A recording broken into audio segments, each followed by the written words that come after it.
Hello, and welcome back to Draig Dice, the second edition Pathfinder, or Pathfinder second edition stream here on the Bunny and Dragon Network.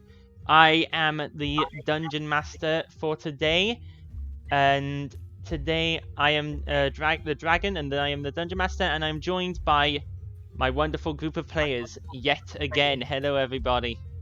Creep. Hello. Really there. Hello. Hello, everybody. Hey.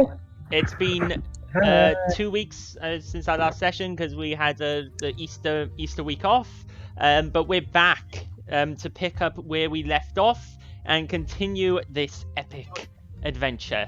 My camera is off this time, so you viewers won't see my camera, neither are my players. No one's seeing me, unfortunately. I know. Just to try and make the stream run better. Hopefully it works. So now each of you should check that you should have 3 available hero points, because so far no one has spent any, and this is now the 3rd session. You should all have 3 hero points on your character sheet. I'm pretty sure you all do. Yes, I do. I do. Picking up where we left off last time. Previously, the party ventured into to investigate a farm.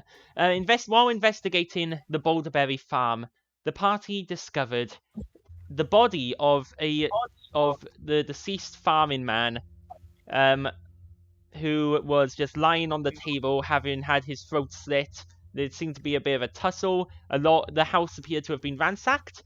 The party then were alerted to the presence of a bandit who had returned to the farm to loot it a bit extra, and who they had stumbled in upon as he burst from one of the storage rooms of the farm and, trying to sneak past and getting caught by Jomin, attacked, and a fight ensued with many people knocked to the ground, rather embarrassingly, until the party were successful in dispatching both him and the hound that he had with him. After dispatching the bandit and his hound, Boohurt tore off the bandit's entire arm and head as well, I think. Yes. As proof of his death, in order to take to the bounty office. And the party, having found the young child of the family, the young child of I've forgotten the name of the family, right? Of the Boulderberry farm family. What was his name again? The child's name? It was. He had a name. Shouldn't the Dungeon Master know this stuff? Yes, the Dungeon Master does normally know this, but the Dungeon Master also expects the players to keep notes. No, hang on. What did David It was David, yes. It was David, and you took him to the lady who was named... You took him to the nice lady. Vanessa, was it Vanessa or something like that? Don't think so, but don't know. Katrina, that was it, Katrina. Katrina. The lady, Yeah. You took the kids to the very lady, Katrina, who had asked you to investigate the farm because she was worried about the Boulderberries not showing up to market. You learned from the child that his mother had been taken by the bandits as a hostage. And you guys going back to town, there was found in the pocket of the one bandit what appeared to be a map to the camp where him and the rest of his bandit clan were hiding out. Or at least the rest of this one small group of his bandit clan supposedly should be hiding out. And with that, 2 of you, Jomin and Tazaki, took the kids to... No, I think all of you took the kid to Katrina, or was it just us? We all went. You all took the kid to the Katrina, and then most of the rest of the party went off towards the bounty office to claim the bounty on the bandit. Joe Minatazaki, are you going with the rest of the party, or would you do you want to stick behind? You know the thing though. You know he's a one-armed bandit, don't you? I am very disappointed in you. I know. But, oh, I think so. Like that one. Well played. Yes.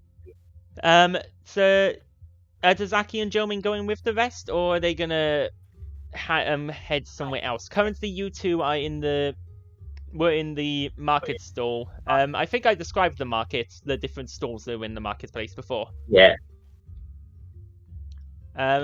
What does Jomin and So, Tazaki want to go? You remember? Just a question for your memory. Yeah, I do remember. I do remember ended- the two of you having a conversation. Oh yeah. That's all. Yeah. Last one ended with me and Tazaki sitting down and saying, "I'm surrounded by spellcasters." Yes, Tazaki being rather disappointed at that fact. I remember you guys having that bit of a conversation. So, do you guys you just want to sit around there after your conversation? Do you wish to go anywhere, do anything, or do you just want to kind of hang around the marketplace? Tazaki will just sit silently. What about Yeah. Jomin? Okay. And yeah, Jomin.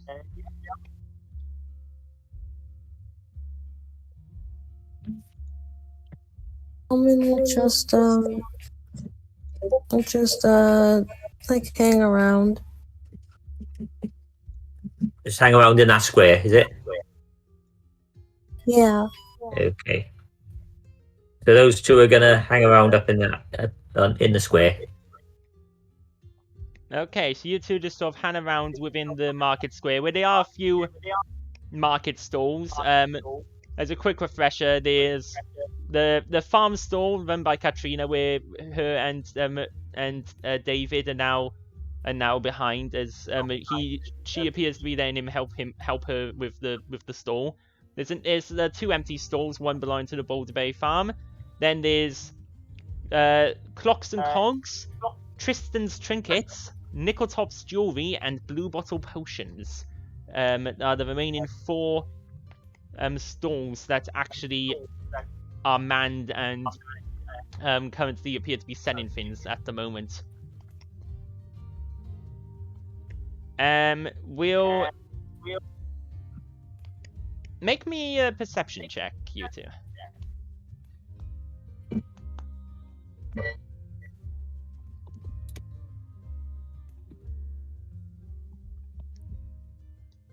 Yeah.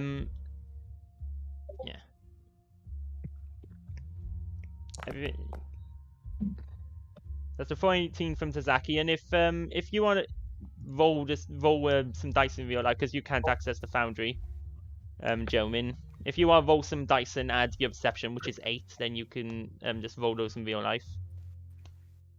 Oh, You let have me find any my dice? let me hold on. Yeah, that's no problem. As a 14 from Tazaki, although if your perception is +8 anyway, that's a pretty good perception. That would be enough. That would make your passive perception enough to see it, so you don't have to immediately roll right now. But while you're... That was an 8. Yeah, your perception is a +8. Oh wait, so which die am I rolling? D20, and then add 8. Oh.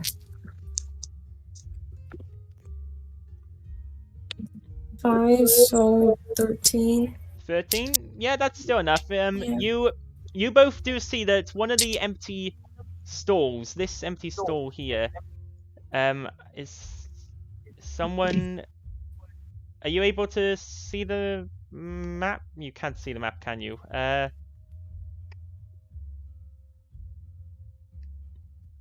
If someone else just wants to screen share Nope.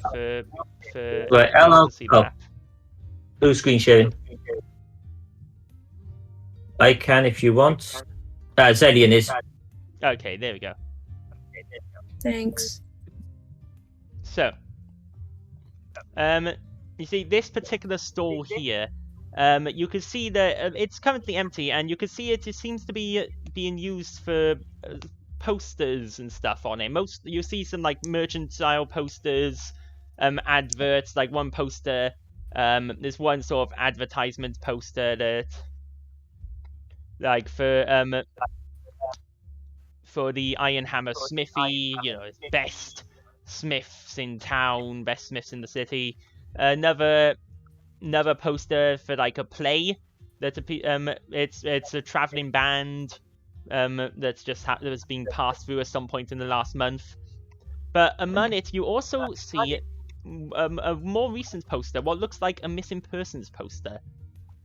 You see the poster appears to be the poster for a missing child. It's fairly new.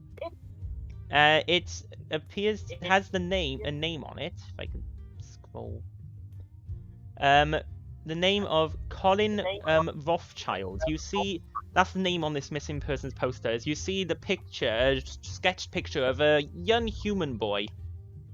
Oh wait, no, that's the wrong. I'm reading the wrong notes there, aren't I? That's my bad. I'm sorry. That's the wrong notes. This is the right notes. Ignore that. That was the wrong notes. You see a young Now human we've boy. got the So next you mission.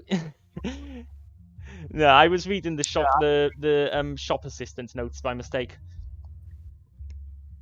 Yes, is the notes. You see the image of a young human boy with the name Tello Lesho. According to the missing person poster, the boy was last seen on the 3rd of Bestra. That's 3 days ago. Apparently seen by a neighbor sneaking out of his house in the middle of the night. He appears to be a 9-year-old child and hasn't been seen since that time. That is what you see there among all of the other posters.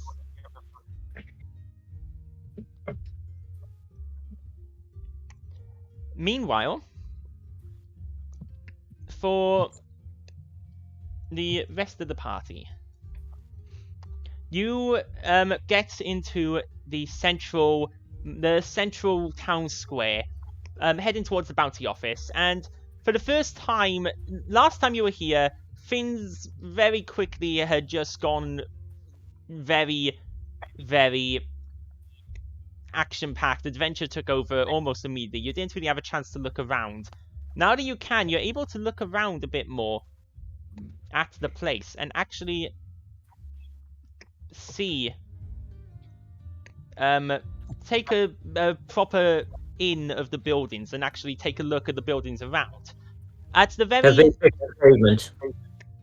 There is well, the pavement has been scratchily fixed by the spider bot previously, and there are several guards posted near that square of pavement who immediately turn their eyes on you as you enter. Within the town square, at the very north end, you see a huge temple, one which is very clear to all, bears the holy symbol of Abadar, who is essentially the god of merchants and things like that. The merchants and trade, if I remember correctly, which I do. Merchants, got it. Merchants. Next to the temple, going clockwise, you see a store with a familiar sign of Blue Bottle Potions, the same sign that was up in the central marketplace, but this one obviously being a big, properly built store. You could see racks in the window of potions in blue bottles. Next to that, the Hanning's sign comes from this rather old wooden inn building. Denotes it as the Sleeping Raven. Next to that, and connected to it by a small hallway between the two buildings, you see a similarly built building with a similar structure, similar design. You hear the sounds of merriment from within. You know this to be the Drunken Raven, the very tavern that some people had been trying to get into before everything happened. Next Is to this that, just deja vu, or have you already been through all this? I don't think I've been through the full Pretty all sure of the it- buildings. I mentioned the Drunken pretty Raven. I do remember that. I'm pretty sure I you went have. through it. I went through it for at least a couple of people during the one shots. No, this No, was last I time think because Yeah. I think Oh, it's the last did I time. go when through we- this? Did I go through this at the end of last time? I believe so. Okay, well then you guys remember what the rest of the buildings are, Jim. No. I have a terrible memory. No, Right, well, I'll not just all. give a quick rundown then. Next to Yeah, the Drunken rundown. Raven is a empty building that has a for sale sign. Next to that, a building labelled as the Beaked Bakery. The building on the corner just appears to be someone's house. Then you have the Iron Hammer Smithy, with the big symbol of the of this big sort of hammer symbol hanging from the sign. The bounty office is next to that, which is so in between those is Tristan's Trinkets is here, a big building labeled as Tristan's Trinkets with some weird stuff in the window. Then Iron Hammer Smithy, then the bounty office, another house, and finally Silverstones. As you approach the bounty office, you can see this official looking building, and just outside it, very nice and tidy, just outside the door, is the Wayside City Bounty Board. Those of you who have been in Wayside City before, which is basically just Boohurt and Matilda, know that this bounty board essentially contains any active bounties that are currently active. It's pretty self-explanatory. And as you move closer, you can see a number of notices and posters on the bounty board. You see, as you approach, do you wish to look at these? I'm gonna have a look. I figured you would. Why not? You put bounty your office foot. is that one. Yeah. So the first of them, you can see the bounty board. Bounties have been separated into 3 distinct sections. The first section appears to be bounties on the hillside bandits, the bandits that have been recently attacking the small villages and farms within the area. According to the bounty, ordinary bandits are worth 5 gold pieces dead or 10 gold pieces alive. Bandit captains are worth 30 gold pieces alive and 15 dead.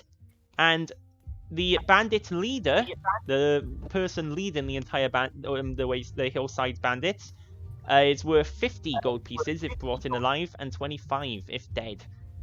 Proof of death is required. Next I to think that, an arm and a head will be proof enough. next to that, you see a few bounties describing animal attacks. According to the bounty notice, there have been aggressive animals that the town healers and some of the mages believe to be infected with some illness that's causing them to be aggressive. These unusually aggressive animals have been attacking farms outside the northwest of the city. There's a bounty of 10 gold per infected animal that is killed, and extra 50 gold to any group or person who is able to discover the source of the infection and stop the attacks from happening anymore. The final item on the bounty board appears to be 3 missing person posters. The oldest of the posters shows a young gnome boy, age 12, named Rim Cloudblaze, denoted as the son of Riff Cloudblaze. According to the poster, this boy was last seen on the 6th of Figus. and had disappeared from his bedroom in the middle of the night. He was last seen by by a person named Elnate, somewhere near the Liar's Rest Musical College.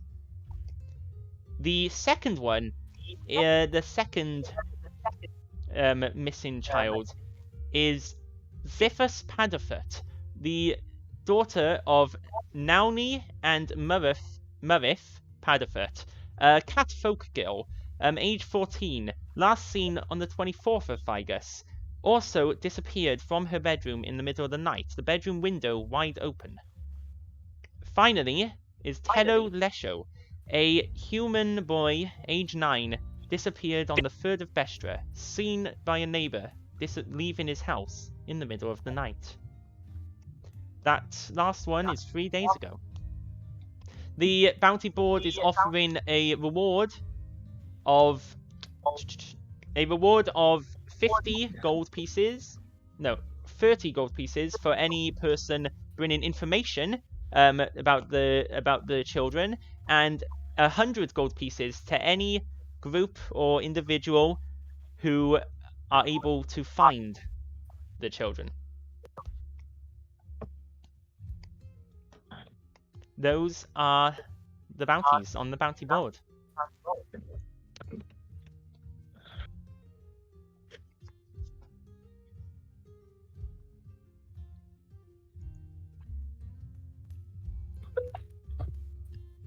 So, what do you wish to do?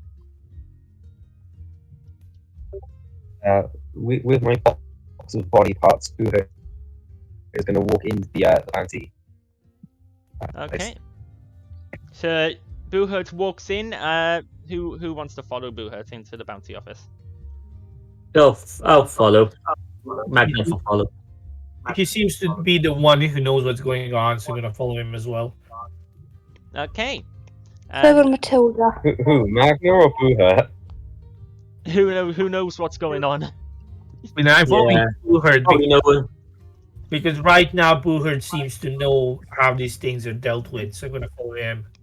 So you follow Buhurt into the bounty office. As you all enter the bounty office, it's obviously as a government building, it is as an official government building. It is rather immaculate, very professionally built, very not extravagant, but it has this air of officialness to it. As you look around, you can see it's kept clean.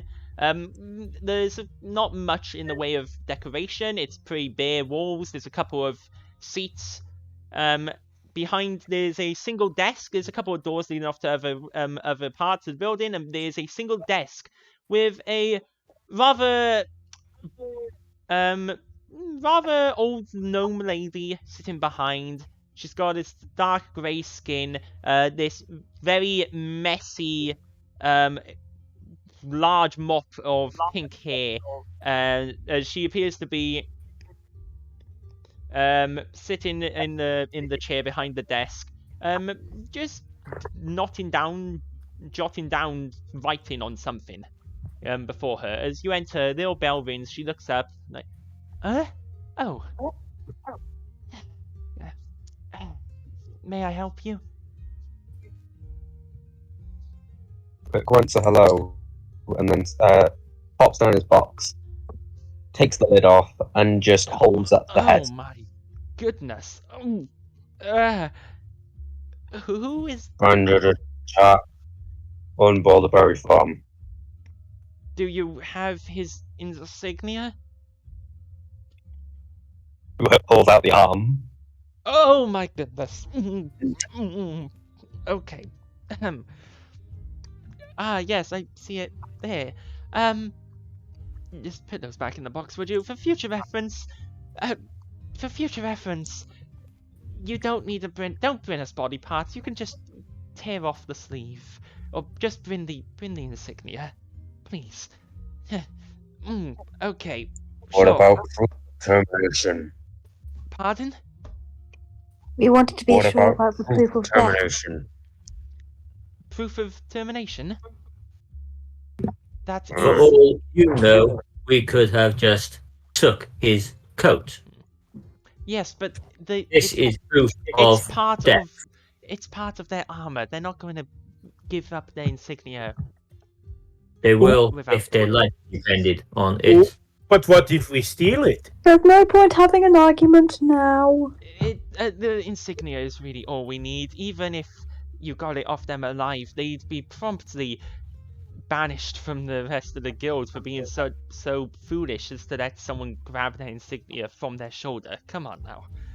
Then do you have a printers so we can make copies? No, that is not how this works.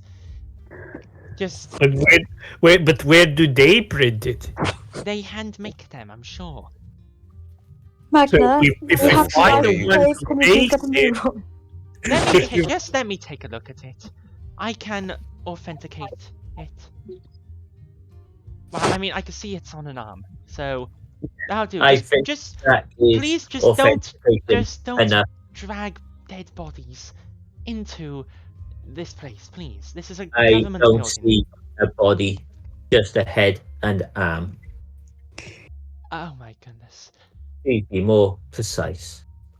Magna, we Yes. kind of have a life to save, so we kind of need to be a little bit swift. She slides a small bag of coins over to Buhurt. Here you go. Buhurt nods his head.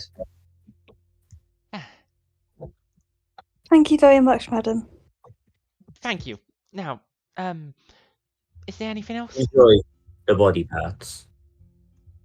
So, Buhurt, you may add 5 gold to your inventory.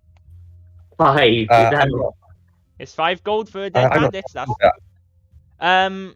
So it's on the inventory page. You press the plus button where your coins are, and then type 5 in the gold box and press add coins. Buhurt walks out and basically hands a coin to Magna, a coin to Dave, and a coin to Matilda, and then he's going to give the other 2 to Jomin and Zaki. Okay, so Magna, Dave, and Matilda can all add 1 gold coin, which you do from the inventory page. Just press the plus and then type 1 in the gold and press add coins, and you'll add it. You three each get 1 gold coin. You must feel rich. I mean, Dave doesn't really care much about You the gave money. to Zaki as well, did you, Buhurt? I will You give go and Jomin and Zaki Will. their gold coins. Well, One yeah. to them. Okay. Jabba wasn't sure. But what about now? We can't just let the child's mother be taken. We We will be need back. to find this. Bandits. You say you have a map. Yeah, if we get Buhurt, get the map out, and we need to try and figure it out the best way possible, because this is really a really time-sensitive mission. Are you having this conversation just in the entryway of the bounty office? We will start walking back to the marketplace and stuff. With Yeah. Zaki and Okay. Jo. Matilda and Buhurt, make me perception checks as you're leaving. Specifically, you two.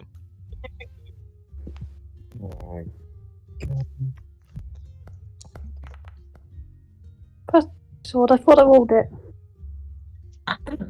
There you go. So, Matilda gets. so Oh. Oh, Uh, no. does Buhurt's natural? So, Ooh. Matilda, as you're walking, as you pass by the Iron Hammer Smithy, you look inside, and what you see causes you to. You just happen to glance through the window, and what you see causes you to stop momentarily. Buhurt, not looking where he is going at all, crashes into you, causing the two of you to crash down to the floor. For What goodness you sake, Buhurt, look what. What? Sorry. Look where you're going back, next look down and- time. what you saw are you two inside. doing? What you saw inside the building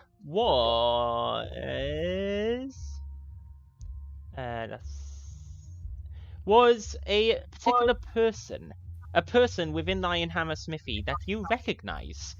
A goblin with blue eyes and red hair. And with blue eyes and red hair, who here as you look in, it just happens to be limping out from a back room towards, holding a large sword that looks like it's been freshly forged, and was currently hobbling towards a shelf to put it on when Boohurt crashed into you. You recognize this person as Bailey Mills, the goblin who used to work with you and Boohurt as a member of your Graveguard unit. Matilda says in it's okay. Next time, Boohurt, can you please use your eyes and look where you're going?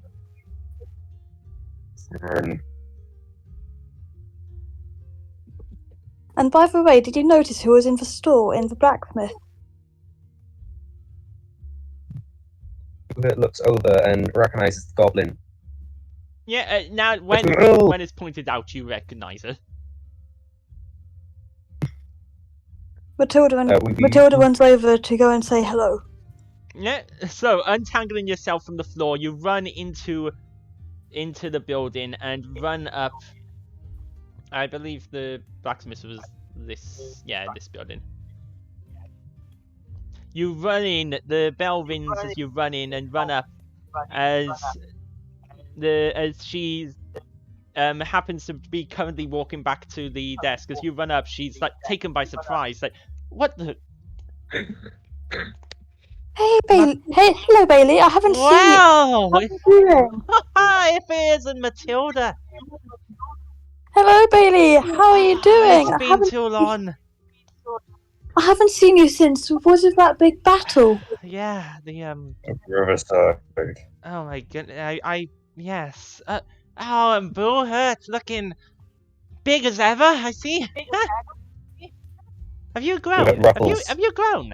Are you more muscly than you were before? I've been training. Of course, and she sort of playfully Just as clumsy as ever. I saw you seen. Pardon? Boohurt is just as clumsy as ever. It's good to see you two again. Oh, it's been what, almost a year. We should have a drink sometime down in the Drunken Raven. Oh, oh yes, definitely. Well, what brings you to town? I see you're still in your uniform, so you haven't retired like I have. Well, what brings you here? Boohurt? We were just passing through. No, we're hunting bandits. Hunting bandits, eh? Huh. Well, it's about time someone took care of that problem.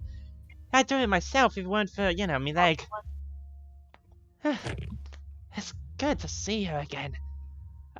Yeah. How have things been going for you guys? I'm sorry, Well, I finally got a new prosthetic replacement. Oh, I see! You've got clockwork... Wow! You got a full-on clockwork leg there! Had I known you worked at the blacksmith, I probably would have asked you. Oh, I may be a blacksmith. I may be a blacksmith, dear, but I'm no artificer. Oh, I could make you a metal pole, but nothing that good. I mean, wait, it's just a wooden leg, isn't it? It's not a clockwork leg, it's a wooden leg, never mind. I thought it was a clockwork leg, sorry. Slight record. I mean, I'm not much of... I could make a metal pole, but I couldn't guarantee it would work as a leg, dear. What you need is an artificer. Proper inventor to make you, something cool. One of those clockwork limbs I've heard about. Mills, what happened to your leg? It was hurt during the slaughter. It was hurt during the slaughter. Didn't fully heal.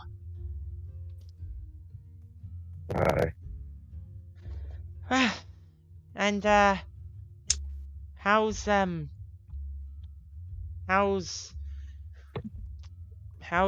Guinevere? He's doing all right.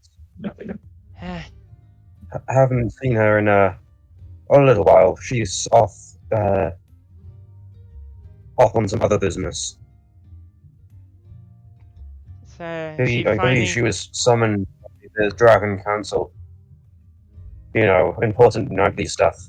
It seems the Dragon As Council her and the other squire, knights would I'm be. not privy to. Yeah. Does she still not talk about it? She tries not to. Can't say I blame her. We lost good people She that was way. quite close to Alan and Dean. Yeah. They were good Matilda people. stuff is like, I. Who Also, like trauma. Matilda doesn't. It tries to say stuff about it, but can't at the moment. Are Magna and Dave also entering the store? I'm just standing in the doorway, just minding my own business. Well, Dave doesn't know people, but Dave is a friendly guy who's just gonna like buckle down, like bow down, get inside because the door is probably not big enough for him. Probably not. He's already used to that. Don't worry about it. Wow. Just walks in and just like, ooh, me lad, is that your new friend? Who are your friends here? Are you making new friends without me? Completely forgot to say we only met them the other day. Baby So we Mills! have- Lovely to meet you. A pleasure to meet you. Me name Dave. Offers him giant hand. She reaches up as high as she can. You kind of have to stoop down for her to be able to reach Yeah, into your hand. he will stoop down. He will stoop down. Wow. Magna just gives her a little nod, like almost a bow. Wow. It's good to see that. Good to see you guys again. And Yeah. hey, if you ever need weapons or armor, you know who to call, right? For you two, Definitely. family discount. Dave looks at the weapons with disdain. Yeah. Once we finished like sorting out some business at the moment, maybe at some point you want to have an evening out or a night out at the Drunken Raven. Oh, for sure, definitely. I would love that. Yeah, we haven't had a good drink together in ages. That would be nice. Maybe drink to old friends. Definitely. Alright. Well, what? Mills, we I guess best you've got be on our bandits. way. You got bandits to catch, eh? Yeah. Yeah, they've Well, taken You'll a never get a hostage. day off as part of the Grave Guard. Ain't that the truth? We would be honored if you joined us, Mills. I Uh, know with your leg. You could use your bow and your blade. Not much of a. I mean, I still know how to fight, but someone's gotta run the store. But I'm sure you can handle a couple of bandits. I would join you, but I'm not ready to fight just yet. That's understandable. Last time it was a lot. It was a lot to come back from. It was. But listen, if you ever need any help with your weapons, if you need any to upgrade or buy new, or need some new weapons forged, or want me to try and make improvements to your own, you know I'm your girl, right? You just come straight We'll to be me. back after Bandit. Yeah. You better be. Stone Cleaver could use some maintenance. Well, I'll see what I can do. It's good to see you again. Yeah, amazing to see you. Alright. Well, Good best to of- meet you for the first time. Lovely to meet you. You know, you look like you could definitely do with a good warhammer. Dave don't use weapons. I find weapons Oh, distasteful. really? I don't like to fight. I only defend. Well, some armor then, surely. Perhaps when Dave has more money. Yeah. Well, yeah, you would need money for my stuff. Good quality stuff like this don't come cheap. But for a friend of Boohurt Matilda's, family discount. I am thankful for that. Well, Thank you so much. No problem. I suppose I should let you get back to your bandit catching. Yeah, I'll see you around. See you around. When Best of luck to when you. this place is more at peace, we'll come back for a drink tonight. Oh, for certain. I lock up the shop. I lock up the shop at 8 tonight, so I'll come out for that drink with you. I don't know whether Sure, we'll be able to good. do tonight because we've got a little bit of because we have to go and try and find we have to try and find someone. Hmm. Be hurt. Well, Hmm. whenever you're able to make it, you just let me know.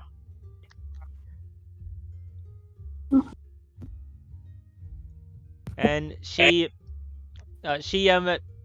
moves back towards her counter to grab a couple of supplies and tidy up the shop a bit.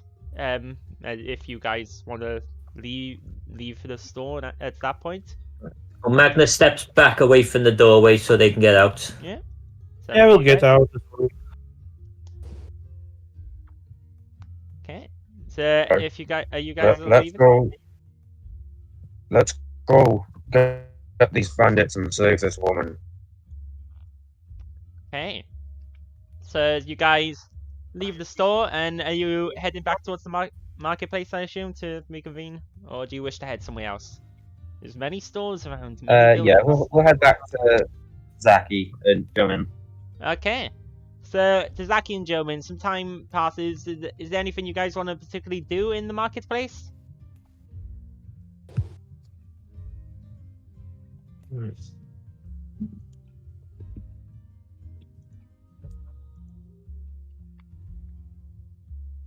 Anything in At the particular? moment, No, not for the moment. That's okay. no. Yep, so as you sit in the marketplace, you can see the marketplace isn't super busy. A few people head to the... a couple of people visit Tristan's Trinkets, so you see the person behind the counter, this very elaborately dressed tiefling man with red skin, his long curved horns. Here you can see this black hair with a streak of silver through it, dressed in a shirt and a bow tie with a dark blue coattails jacket and brown high leather boots. You can see as he appears to be demonstrating certain little objects. You see he pulls out at one point a flute and plays on it, and you see a few marionettes that sitting on the counter begin dancing to the tune he plays.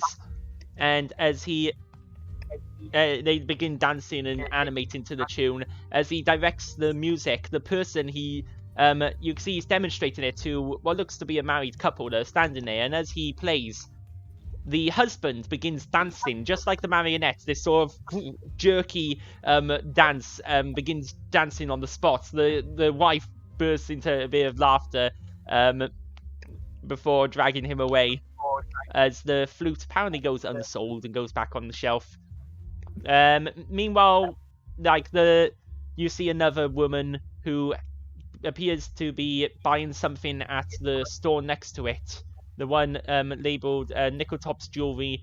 This human woman who's they stood in a light blue dress, appears to be buying a necklace. You see her walk away from the store after exchanging money with a necklace that she puts into her pocket. The potion store doesn't get many. A couple of people visit it, but not many. And the Clocks and Cogs doesn't currently get any visitors while you're there. But while you're sitting there at the fountain, the guy behind the Clocks and Cogs counter just sort of leans forwards, like, "Oh, Well. What a day, eh?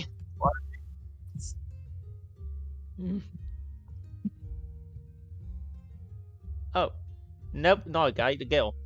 The girl behind there is just sort of like, what a day, hey? She appears to be then eyes Tazaki's clockwork spider. Well, I'll say. Hey, you there.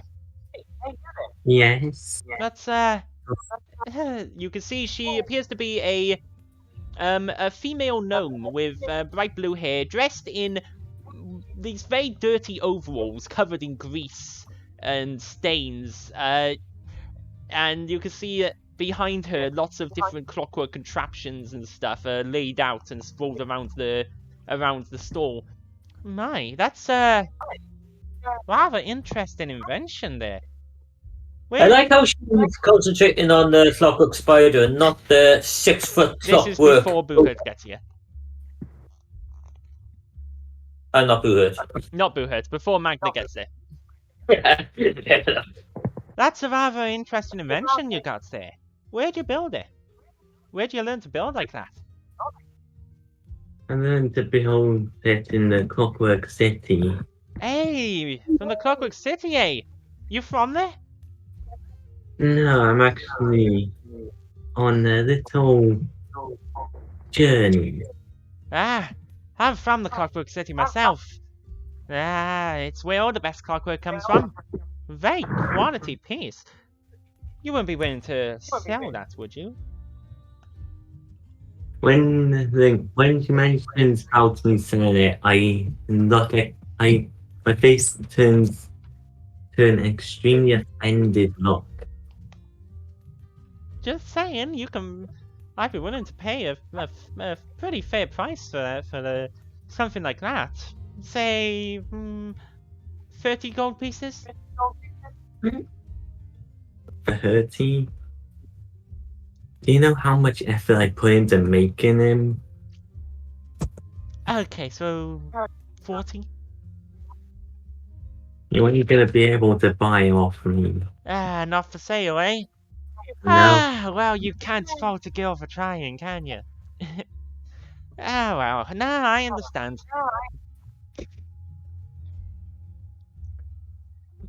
Well, Oh, anything I can do for you?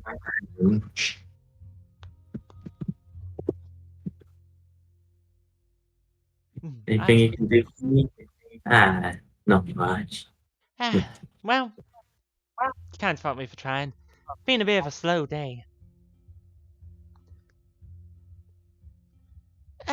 Well, either way, at least I get some time in the sun. She sort of leans back on her chair and just sort of relaxes. As she does that, Magna, Boohurt, Dave, and Matilda rock up. As she hears the thoom, thoom, she casually looks over and almost falls out of her chair with excitement. Oh my goodness! Oh, what is this beauty? As she literally runs out of her stall towards Magna. Like, oh, hello, handsome. I just stop and look at her. Oh my What goodness, do you want? This craftsmanship is astounding. I've never seen anything quite like it. Oh, you must tell me who created you. That is not information. Oh, To come share. on, spare some info for a curious gal. Come on. I just carry on walking towards Sasaki in Jomin. Oh dear. Looks like today's not my day. Is he yours? As she looks at Dave. Dave looks a bit confused. Leads down. I stop. Not Magna that stops. bad, but say decent. Save the child today is a good day. Magna looks back at her. I am no one's. Oh, a robot with an attitude. I Interesting. am my own. An automaton then. Okay. Apologies. Apologies, Mr. Magna. Accepted. Apologies, Magna. I did not realize that you were an automaton. I thought that you might just be a simple automated robot. I didn't realize you were sentient. I am way more. I see. Well, I Annoying. very much apologize. I'm terribly Breath. sorry about the mistake. Accepted. Don't worry. I'll just And I leave you carry to on it. towards the back. Yep. As the group is reconvened, is Matilda also joining them? Yeah, Matilda's with us. Okay. As the group is all reconvened here, and Jomin and Tazaki are both given the gold pieces. So Tazaki, you can add your gold piece. I'll add Jomin's. Right. Shall we look at this map? Yes. Whoever pulls out the map. Are we gonna look at it here? Just looks at round middle of the marketplace. Where else would you like to go? Frogs. Not sure. Just leans up at the map, tries to see what's going on. Well, the map seems to be, it's pretty simply made by the bandit. According to the map, it appears to display where's the it appears to be a very rough sketch of this the area immediately surrounding Wayside City. According to the map, the bandit camp itself appears to be just a little bit off from the city, near the edge of the city itself. Not near the edge of the city, near the edge of the continent. Looking at the map, you can see a path, a very hastily sketched path leading. You can see the city, you can see the actual main roads leading from the city, and a couple of the farms jotted down, and a very roughly sketched path leading from the farm where you encountered the bandit, straight eastwards towards the coast, towards where it looks like a sort of the bandit's drawn the coastline and the cliff, and there's just a little X marked at that spot. It's a bit of a rough map and not the easiest to read, but you think you should be able to decipher it with or at least follow it with a bit of skill.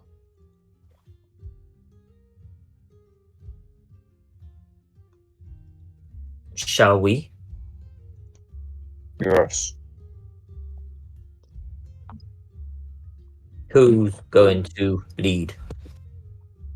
Who can read the map better?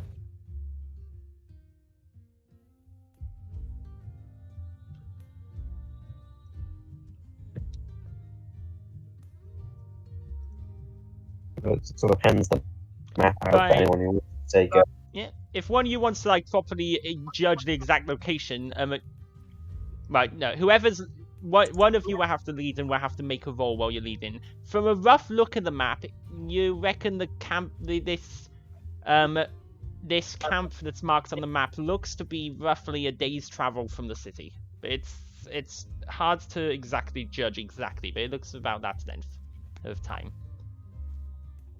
What role will we need? Whoever's leading would need to make I think a survival roll. That's the skill, right? It's a survival, It yes. would be a survival roll. Whoever's leading the way would need a survival roll to properly lead the way. I can try. Yeah, what's Jomin's survival skill? It is a +8. Jomin is really good at survival. Buhut hands the map to Joe. Yeah. So, Jomin, do you wish to lead the route? Yeah. Yeah. Okay. So, Jomin, as you start, you guys meet. Do you wish to do anything in the city before you head out and follow this path, or are you happy with everything that you've done in the city? Are you? Is there Well, I'm anything ready. you wish to do before you leave? Magda's ready to go. Matilda's happy. Yeah. Okay. Does anyone wish to do anything? Zaki? I'm happy to go as well. So Zaki's happy. Dave, Buhut, Jomin. Dave is quite worried for the child's mother, so he just wants to get on with it. Buhut and Jomin. Let us rush. Let's rush. Okay. Jomin, you ready? Yes. We can. All right. Let's go then. If I mess up, I'm very sorry. I am not used to leading people. Don't worry, little one. You will be fine. Let's Thank you. go. Okay. And gentleman goes forward. Okay, so you begin leading the way, and you guys exit the city. You leave the city behind and head out of the doors, leading your way. As you guys are traveling, it does take a while. Jomin, make me a survival check. So, D20 plus 8 for your survival. Okay.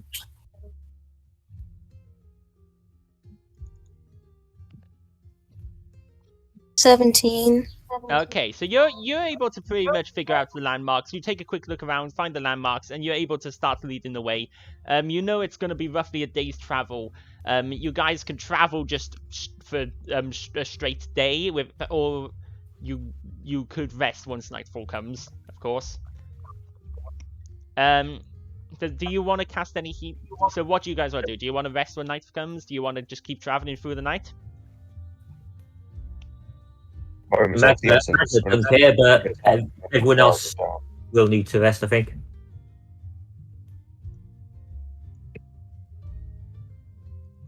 Yeah. We should rest. Get our energy back. I know you don't have to. Looking at Magda.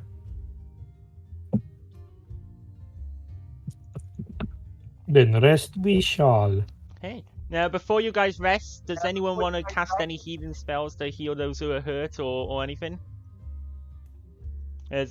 Resting will give you back HP equal to your level plus your constitution modifier, so it may not take those of you who are injured to full, but a healing spell combined with rest might, and you get your healing spells back after a rest for those who have. Only Dave and Jomin are low, it looks like. Yeah. Dave doesn't do Dave is 7 points down. Jomin is. If Jomin decided to spend a 5 couple points of down. healing spells on healing himself and Dave, he would get to have those spells back, or even change what spell he's got prepared in the morning. So it would mean you're more healed in the morning, and it would be worth it. That is little advice, little tip. Might as well, because you're going to get them back anyway. Gentleman will heal himself. Yeah. Do you want to heal just Dave. yourself, or do you want to heal Dave as well? I heal Dave. Okay. So if you're casting, you're gonna cast two basic healing spells to do so.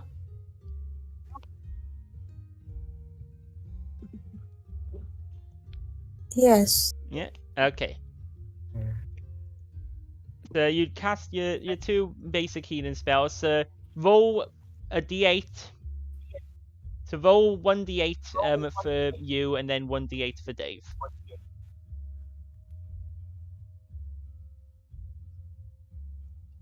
Okay. 7. Okay, so 7 hit points for Yes, 7. 7 for both of you. Yes. Okay, that does bring you both up to full HP. And then, so as Jomin leads you guys across, you guys eventually, as time drags on, you make camp for the night and rest. Someone should go on watch duty. Question, Diddy. How much rest does Magna need? Does he need rest? Is yours active? So, as a automaton, you don't need to sleep, but you still need a daily period of rest. You must enter a standby state for 2 hours, at least. So you need 2 hours, at least 2 hours. Yeah. But you are aware of your surroundings during those 2 hours of rest. So, right, okay. While we rest, I will take guard. Very I'll well. just post myself standing just outside of the camp area. Shut down, sort of stand by for 2 hours, and then come back fully active and just keep an eye out. Okay. So, go ahead and make me a perception check.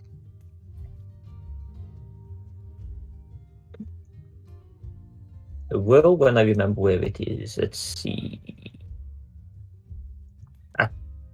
Perception. Where is it? Remind me. It's on the main sheet. Oh, okay. It's on the side. Oh, on the Perception- shit Your side. perception is +4. I see it.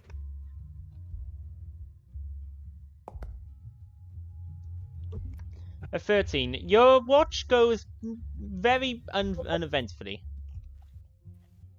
You I may be basically nothing standing really anywhere, happens. but I still don't see anything. Okay.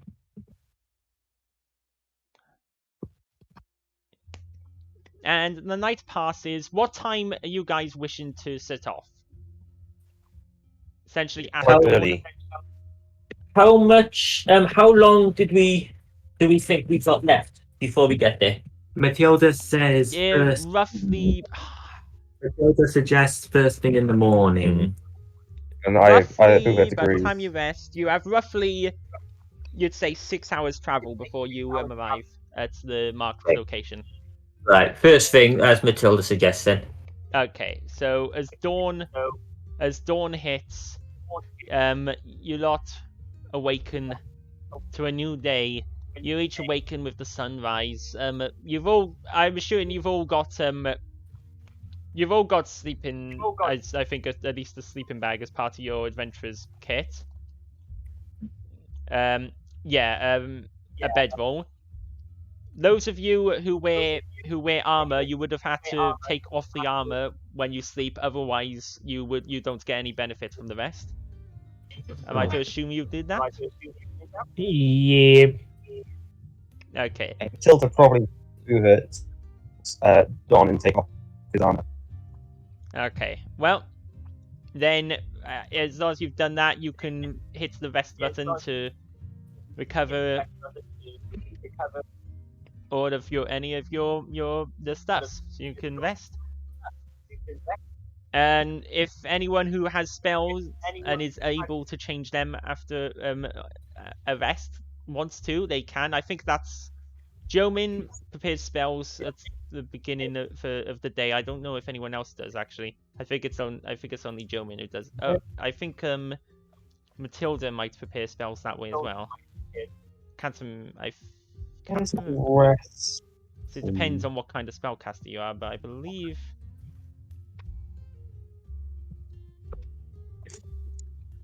Where's the rest button? It's underneath your max HP. There's a little picture of a bed. You know, the type of bed that Magna broke. Yeah, the type of bed that I became one with. Magna is the bed. Magna, the bed destroyer. Right, yeah, okay, so Matilda is Matilda and Magna are spontaneous casters, and Jomin is a prepared caster. So only Jomin. So Jomin can choose to change which spells are prepared if he wishes at the start of the day, but he doesn't have to change them. he can keep his current spells if he likes them. So that's up to you, gentlemen. Meanwhile, everybody rests, and you guys awaken and begin another long journey, a long trek. Yeah. So, Dave thinks it's a smart idea. so with Matilda saying you guys should head off, and Dave agreeing, is everyone else, I'm assume, agreeing? Yep. You guys set off once again, following Jomin's expert navigation, until eventually you can see the ocean in the distance as you eventually get closer to the edge of the continent, closer to the what's it called? I said it multiple times, but now I've forgotten the name. Ocean border. Closer to the ocean, to the edge, where Right. the land meets the ocean. Coastline. The The coast? coastline, the coast, that's it. As you get closer to the coast, you see ahead of you motion. How do you guys want to approach this spot as you get near? Is the big Motion question. detected. Dave will travel and look what's going on. How are you guys approaching? Are you just walking up? Are you sneaking up? How you guys see some? You can see the coast up ahead of you. I'll actually ask for perception checks from everyone. Oh, when Perception. we're quite close, I'm going to summon Idor. Okay, Who, so wants you summon Idor, to Idor equip- comes out. and sword? What was that from Buhurt? Booher wants to equip his shield and sword. Yep. You get your shield and sword out. You can equip them into your hand. That's 9 from Bluehurt, 15 Magna. Let's see, Matilda, Tazaki, Magna. Right? Pardon? This is a 9, right? This one? Plus 8 for on Jomin's perception. No, but I'm asking, is this a 9 on the die? Because I can't tell. Oh, Yeah, that's a 9. That's a 9. yeah, that's a 9. So 9 plus 8, so that's 17 for Jomin, which is very good. Matilda has a spear out. So everybody except So if you want to take a weapon out now, you can say it and then toggle it into your hand on your. My blade out. Pardon? I'm spinning my blade out. Okay, you can go ahead and basically toggle it into your hand on your character sheets to show that it's out. I will take out my hands. Yes. So everyone other than Buhurt and Dave, you spot up ahead a campsite on the edge of what looks like this part of the coast is on a cliff, a straight up cliff, and you see up ahead a campsite, a rather small campsite, and you can see the movement of people at this campsite. Up ahead, you can see up ahead of you this camp, and the campsite looks to be, it's hard to spot, as you can see immediately there are several large rocks in between you and the campsite that sort of shield it from view, and those of you who see it are able to just about spot the movement, and a bit of smoke rising up from the campfire. Remember, my blade is my claw. It's always, well. Yeah, you have the claw attack ability thing, so you don't need to take out a weapon. Yeah, but basically, my blade pivots, so it's actually sticking outwards now. Okay. I can't see the map yet. It's grey. It's loaded. That's because it's loading in. It's loaded. Yeah. Okay.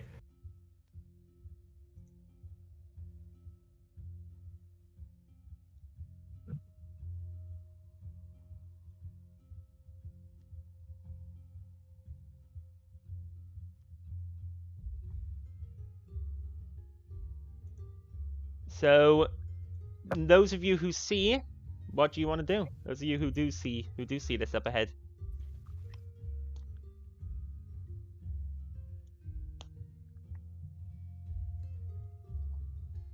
What see up ahead again? You see a campsite with some figures moving around within it. Well, I'll definitely lower myself.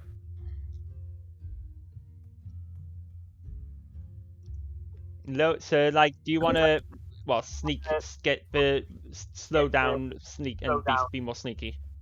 You said there were like rocks and stuff in between, was it? Or Yes, there are large rocks in between you guys and the campsite.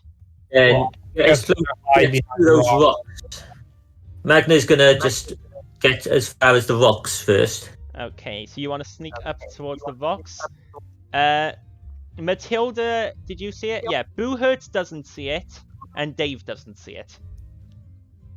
Yeah, but does anyone tell us? Does anyone actually tell them? That is the question. Well, if anyone's looking sort of completely lost, no, that's the wrong voice. Guys, this way. Look. Alright, then I'm gonna do what I said. Yeah, it's going to sort of crouch down and start sneaking as well, just copying people. Okay. So you begin sneaking up ahead. So anyone who wants to sneak up is gonna have to make a stealth roll. I would if the foundry would work. It died on Yeah, me. it's slowly loading you guys in. It Oh, does no. does It struggle. died on me. It I have died to read. completely. Oh dear. It does struggle a bit whenever we change to a new map. I've noticed. Don't worry, I'm reloading. Matilda suggests hiding behind the rocks.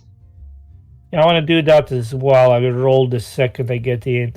Oh, okay. So Boohurt gets a 21 on stealth. That's very, very good.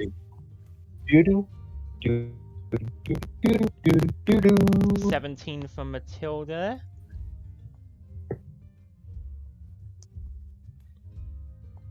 I was originally gonna say that I was going to warn, have Joman warn everyone. Yeah, Joan can warn everyone that's of what he sees.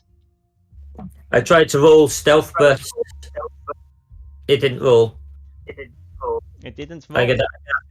Well, I clicked it to roll, but mine's still loading, and it came up as rolled. And lost connection. Connection established. Come on. Behave. Apologies for I the have to iffy connection when we changed map. I am still stuck. I can see the Load. streamers lost a little stability as well, but hopefully everything should run smoothly once it's processed the map change. Wait, is it in? I think I'm finally in. Oh, we saved that. We moved that away.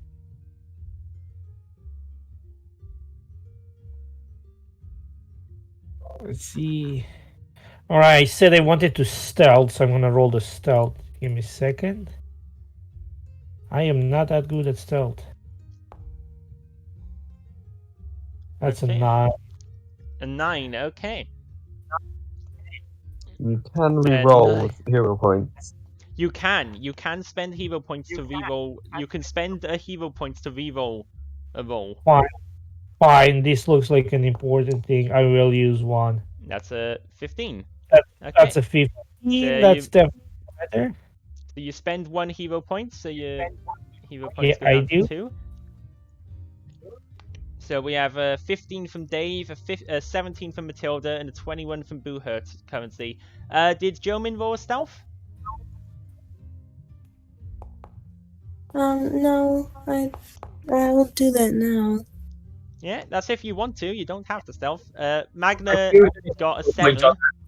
I'm rolling it. Use the hero point. You're gonna use a hero point? Yeah. Go ahead, reroll. 19. 19. Is that on the 19 straight on the die, or is that with your plus? Yes. No, 19 18 straight on the die. Okay, with your plus, that makes it a 24. So, Oh. Jomin is very good at stealth. I got 19 as well. Then. Okay, so that's Magna, Jomin, Dave, How do I take a hero point off? Matilda, you left click it, and if that doesn't work, then right click it. Boo hurt. Ah, So I think right. everybody has rolled. So, Not me. Oh, has Hasn't- oh no, Benito. Tazaki has not rolled. Exactly. me too. And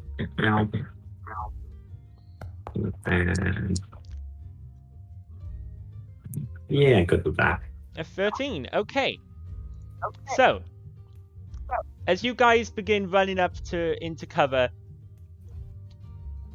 Magna. Well, no, Magna won't be who's the first to get up. We'll go. So Magna and Boo Hurt both easily get into hiding positions immediately, as well as Jomin, who is essentially.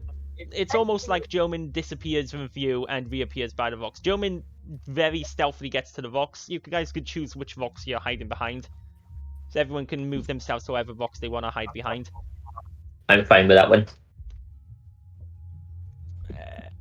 Swings at loads. Matilda. So, unfortunately, as some of you get up there, you hear the bandits up ahead conversing, and one of them, as you get up, as Boo Hurt being the first one to get up there, you hear one of the bandits saying, "That idiot's probably gotten himself captured already. We need to warn the others. Somebody could track him back to us or interrogate him. I told him he shouldn't have gone back. Hey, I saw something." As Dave and Matilda, both in their rush to get to the rocks, stumble a bit and scrape against the rocks, while Tazaki is seen running between one rock and another with his spider bot following. "Intruders!" As the two... I need Ido out, remember? Ido. Yep, you do have a door out, so Ido should have token down by you, which is there. As the two bandits both draw their weapons. And at that moment, I will need initiative rolls from everybody. Those of you who are in stealth, you can use your stealth to roll an initiative rather than your perception, if you wish. So those of you who successfully stealthed, you can use your stealth plus instead of your perception plus to roll your initiative, which is done off your sheet just by changing the box that says perception to stealth. And you can use the highest of the two. My stealth,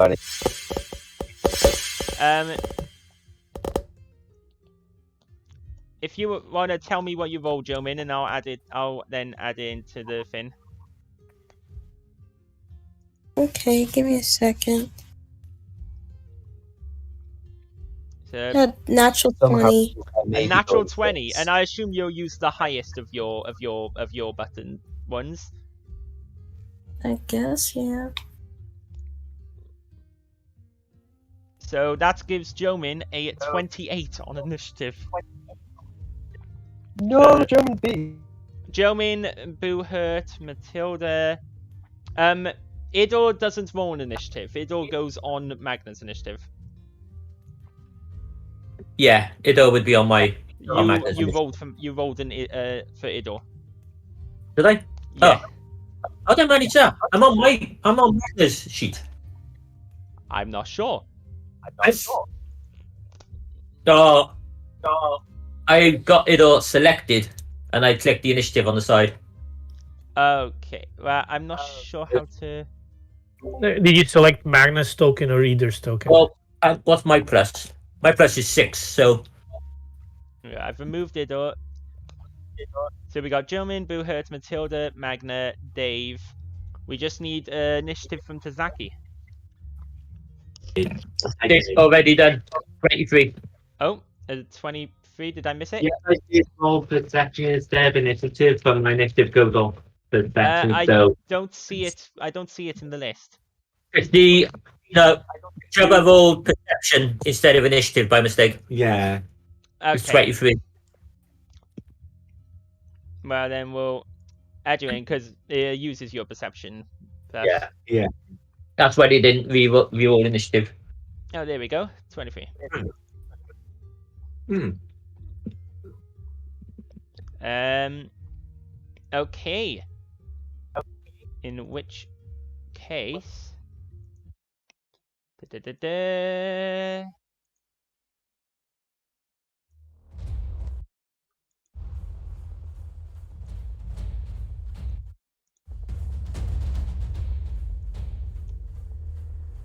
The battle begins with Jomin. You are the first to react as you can see that you guys, at least not all of you have been spotted, but you definitely know that Tazaki, you can definitely tell that Tazaki was seen, who is sitting next to you there.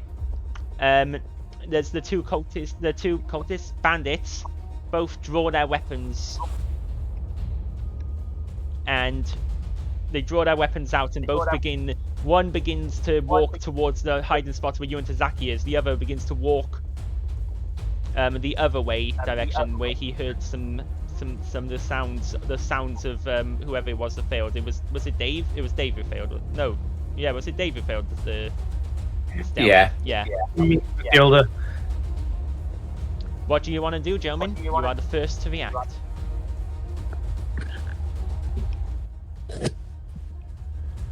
Have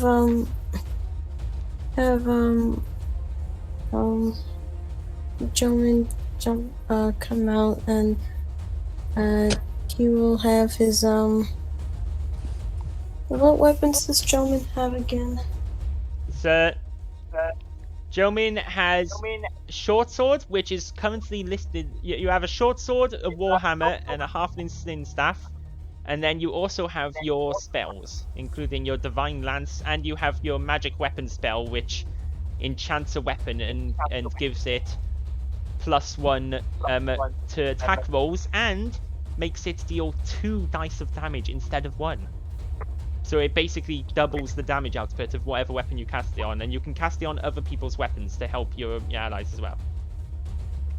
I could do that then. That one requires you to touch a weapon, so you'd have to be within touch range of one of your allies' weapons in order to cast that. Okay. So something like that is a good thing to cast before the battle begins, like when you're sneaking up and stuff. Oh. As a hint for the future. Well, now I know next time. Yeah, and you also have things like your protection spell that can give people a bonus to their armor class. But then you also have your a divine lance, and you have your many little weapons, including, I believe you have a shield. Do you have you have your steel shield. Which, do you want your shield in your hand? You like everyone else drew a weapon when closing up. You could have drawn a weapon while running up to the battle. So if you want to have one in your hand, you can. Okay, yes, I'll do that. Which weapon would you like to be drawn? The shield. Yeah, you have the shield in one hand, and what about your weapon in the other hand? Do you want a weapon in your other hand? My short sword? Yeah, so you got shield in one arm, short sword in the other. You've got your spells. What would you like to do? I want to attack the first bandit. Okay, now your movement speed is, I believe, 25 feet. The first bandit, so you could go 5, 10. You could get close to them. You wouldn't be able to get in melee range unless you moved unless you used 2 movement actions. But I believe you are in spell range. If you wanted the divine lance, you would be within. I think you'd be within range of a divine lance. You'd have to move a little bit, but you could get in range of a divine lance in 1 move, or you could move twice to get in range to hit him. Could do that, yeah. Which one do you want to do? What do you want to do? I wanna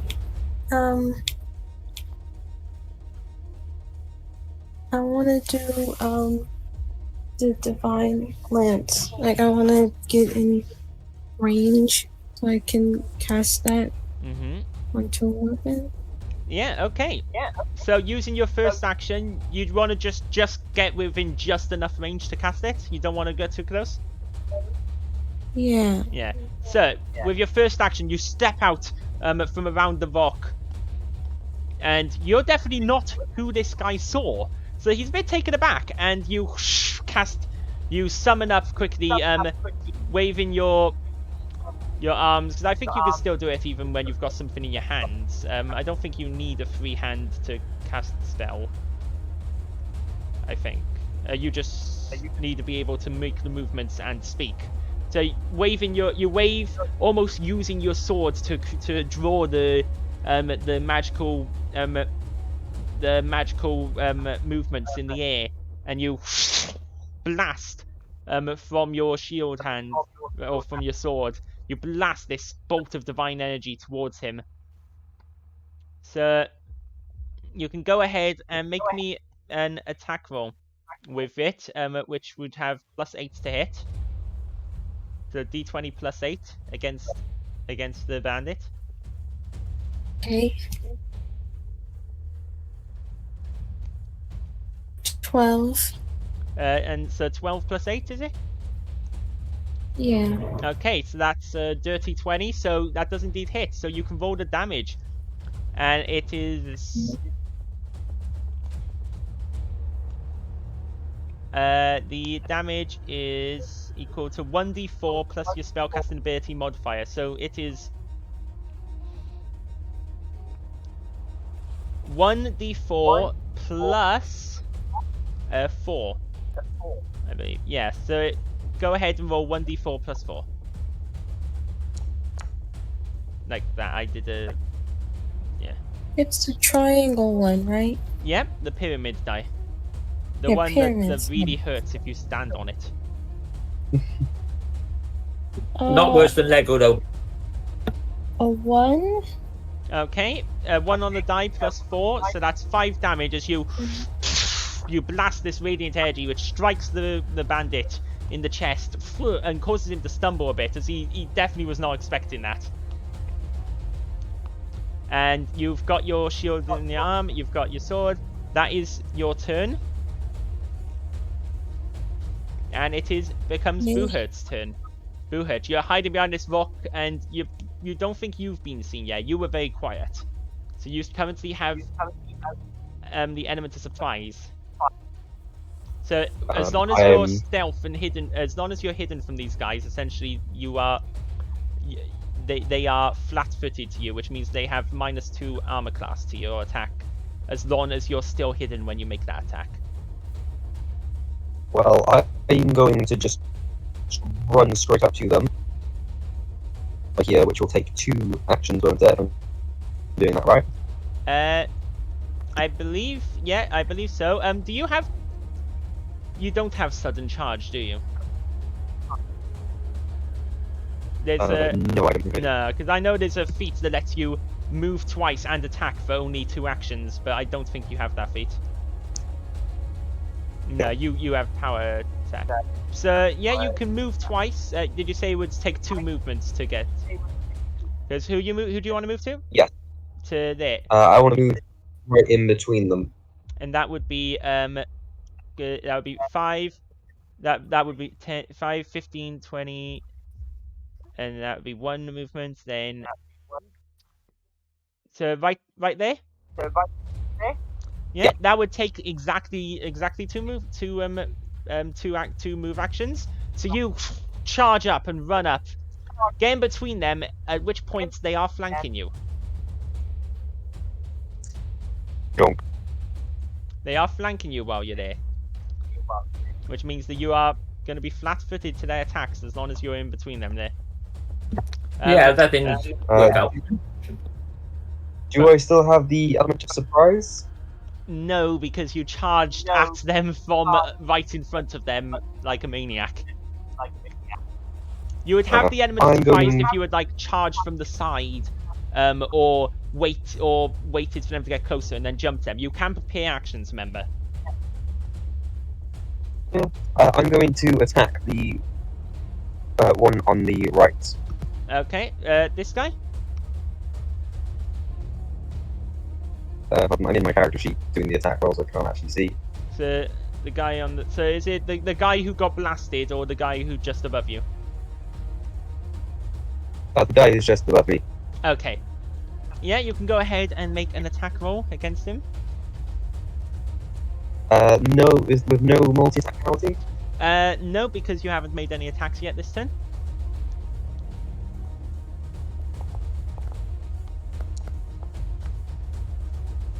A 12. Do you want a hero pointer?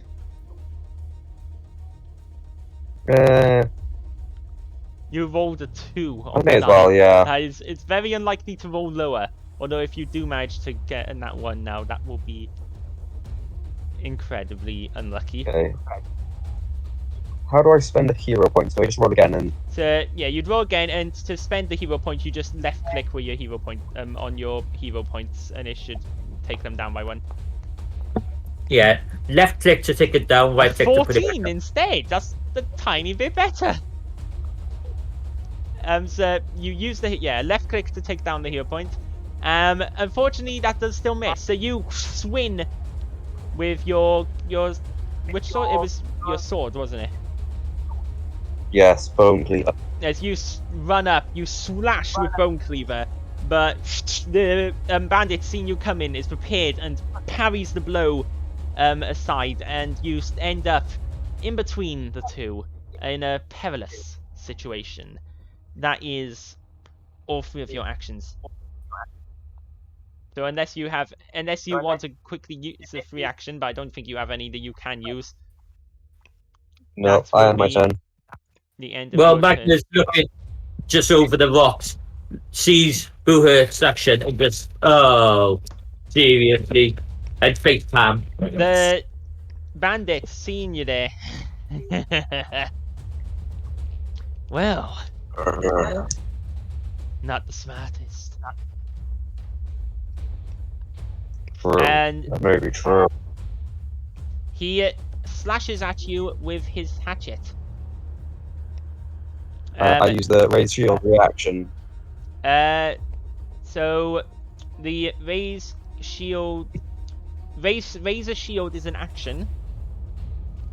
I believe you have reactive shield, Reactive shield. where yes. just as you would take that's if they successfully hit you, you can use that and gain the bonus to AC. He is going to hit you.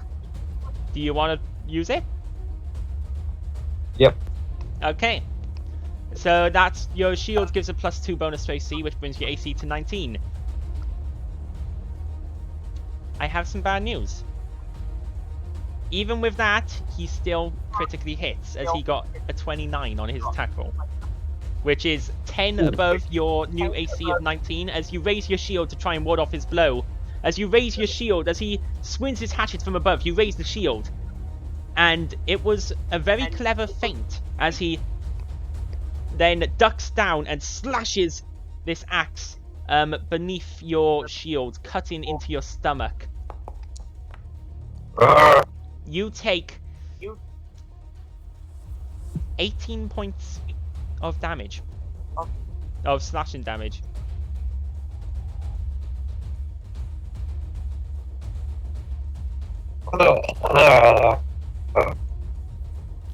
Now, if you were not flanked, that wouldn't have been a critical hit. Important to note. This is why you do not want to be flanked. And the critical hit means that the critical hit deck is active, and it was slashing you. So as he slashes at your stomach, he brings the blade around and hits you with the flat of the axe in the leg, knocking you over, and you are now prone. You are knocked prone by the blow. If I can find pro.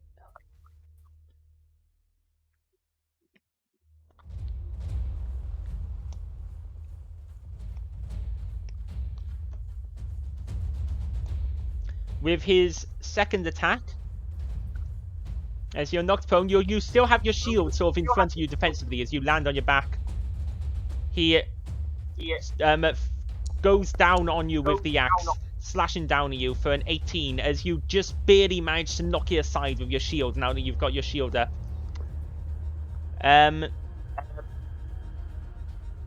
Oh yeah, now, technically you can use your shield block reaction while you have your shield raised and when you take damage to prevent free damage out of that large amount if you wish. It does mean your shield will take 3 points of damage itself. Oh no, if you use that the shield block, your shield will take the remaining damage itself as well as you, which means 18 minus 3 is how much it would break your shield if you use that, but it would save you from 3 points of damage. Probably not worth it. Yes, I will do that. Are you sure you want to do it? Yep, shields are expendable. Okay. I am not. Then you can get 3 hit points back. Means the total you took 18 minus 3 is 15. So you took 15 total. So give yourself 3 hit points back. So you should go up from 14 to 17. Your shield, however,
How much damage did you hit? Oh!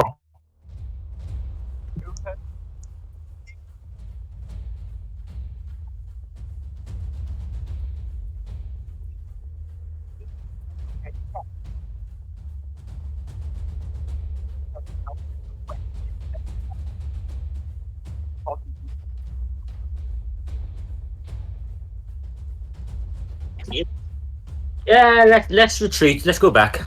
I want to see Dave.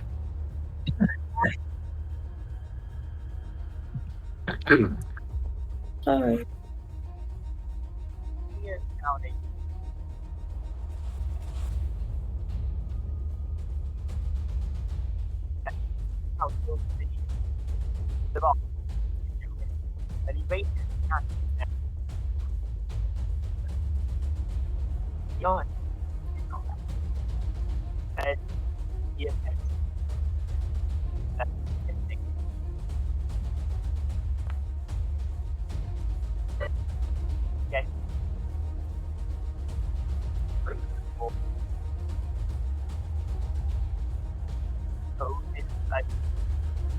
Against wisdom, usually.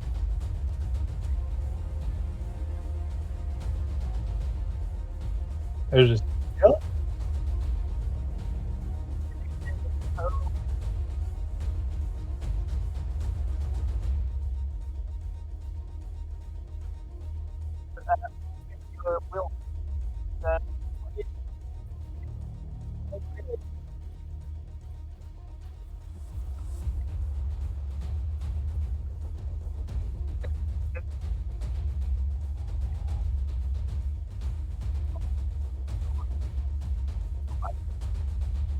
Gentlemen,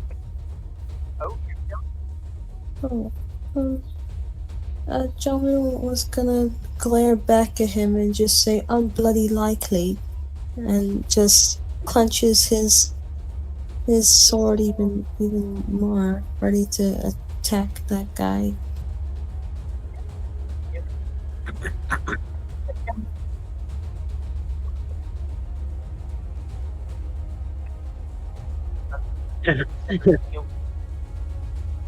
Is a giant black hole or pink hole swallow.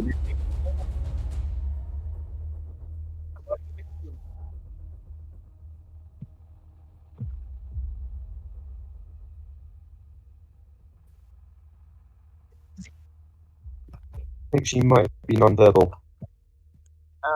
I've got her muted.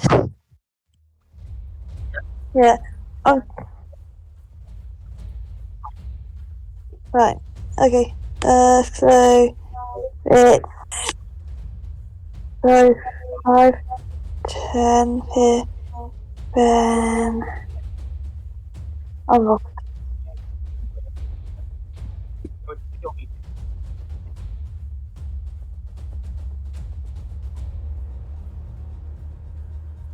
Okay. Okay, I've measured the distance around Boo Hurt, and that's within 30 feet of Boo Hurt. So here I can do a Hymn of Healing.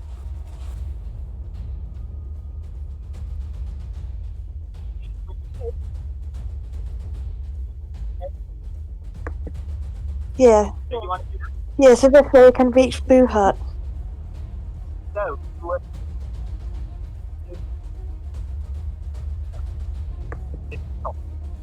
No, definitely not tonight.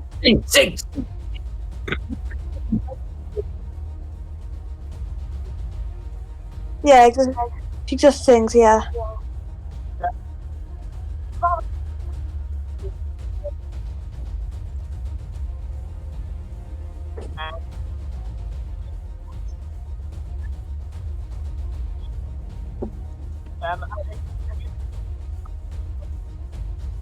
Yeah, in a circle. So because that way it kind of scare them. Or confuse them at least.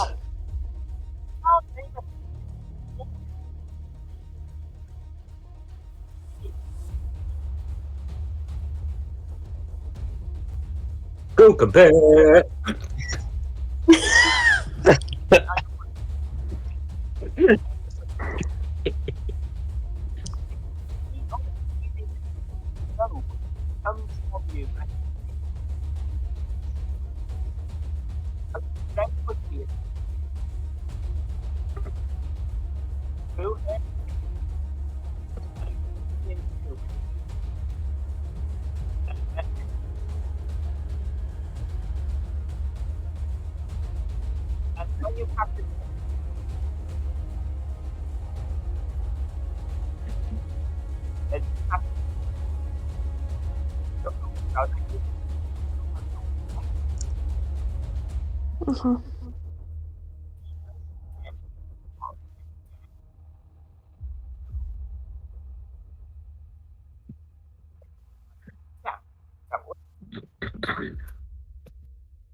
Then, like, how many actions is that?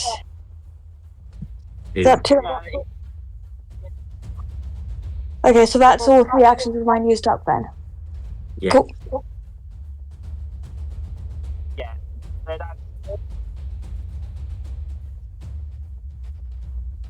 Temporary HP, which I have now added. I can't seem to get the fast healing to actually, the fast healing effect to actually appear on your character. Oh no, there it is. I added it actually 5 times. It's under 3 actions for Boo Hurt. So at the start of your turn, you can click the fast healing free action in order to gain 2 HP at the start of your turn.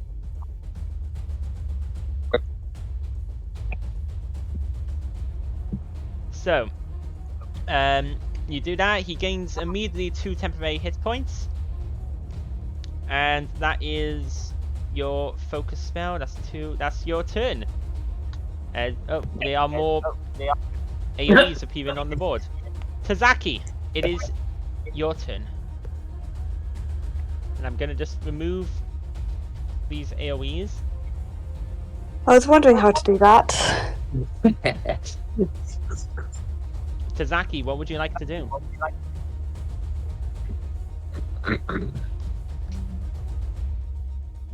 So Tazaki hears.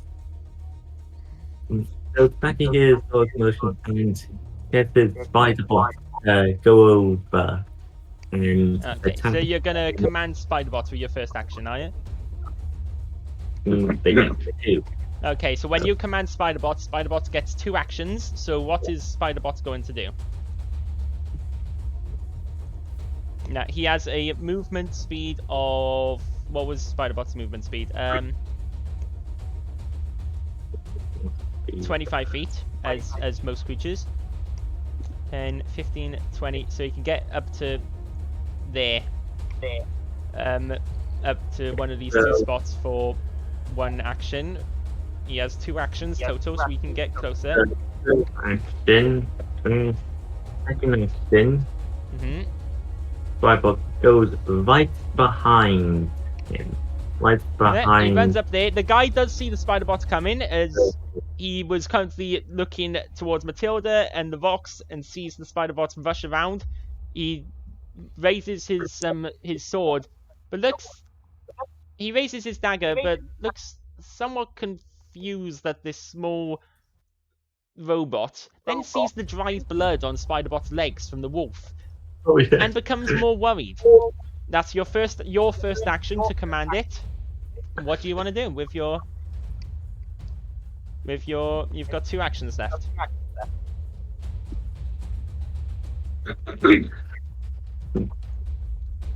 Command it again. Then I'm gonna command Spiderbot again. Okay, what's Spiderbot gonna do?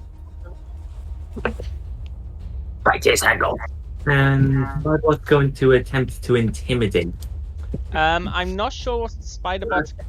Yeah, he probably has not. an intimidation skill, but to intimidate, you need to normally be able to make some verbal threat, unless you have there's a particular feat that lets you intimidate visually. I'm An not sure. unconscious spider running up with blood all over it could be intimidating. He could try, however, I will say, even successfully intimidating, if he successfully demoralizes him, the creature will become frightened, which I'm not sure how much that's really will help you. I'll attack him. You can do it if you want. You also have things like your explode ability that lets Spiderbots do a big boomy explosion to hurt people and so on. So Spiderbot slowly raises up his blood-soaked legs, ready to just plunge them deep into their lungs.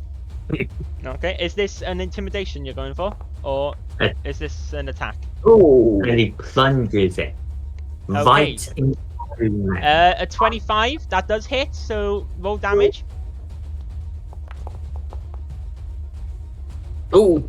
So, Spiderbot's first attack leaps forward. The guy is taken aback by the speed and receives a metal leg right through the stomach, through just under the stomach, through his leg, as he's as he some blood splurts out as he gets stabbed. Some of his blood splatters out the back through the exit wound over Boohurt, who is directly behind the guy.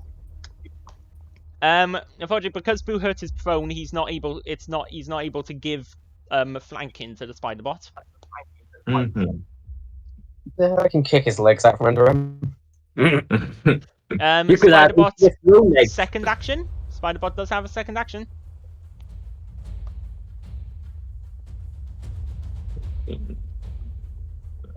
I was joking when I said command him again. I didn't realise you could command him like 3 times and get 6 actions out of it.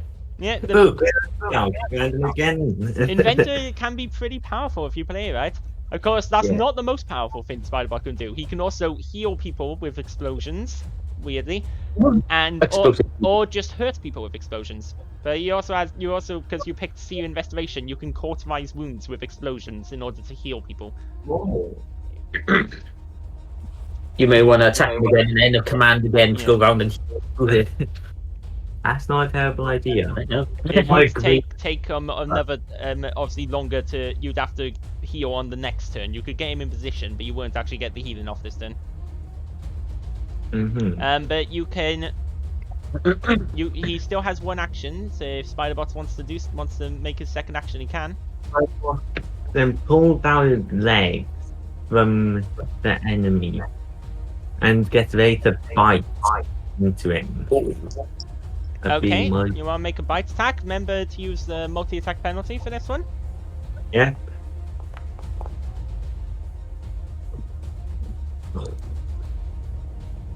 But that is a 19, which does hit barely. So go ahead and roll damage.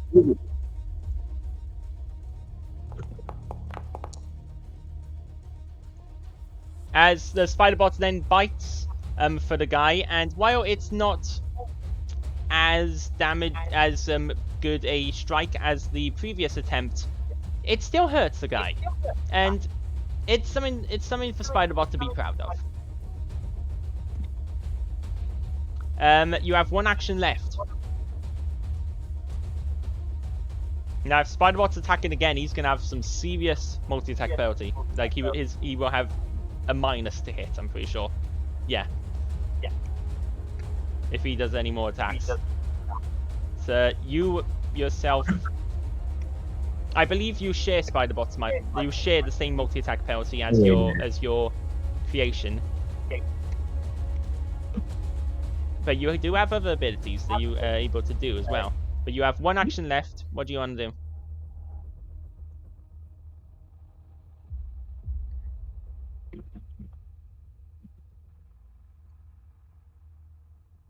For instance, you have your overdrive ability, which means that your attacks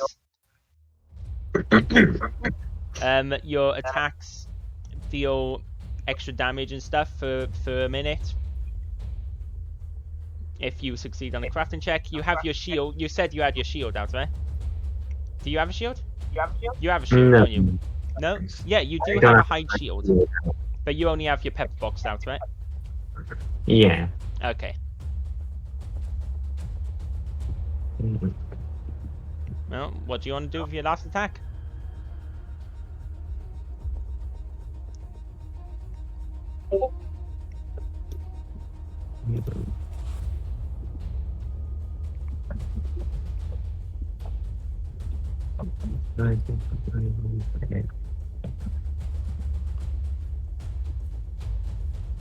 A minute. How long is 1 minute? A minute is 10 rounds. Okay.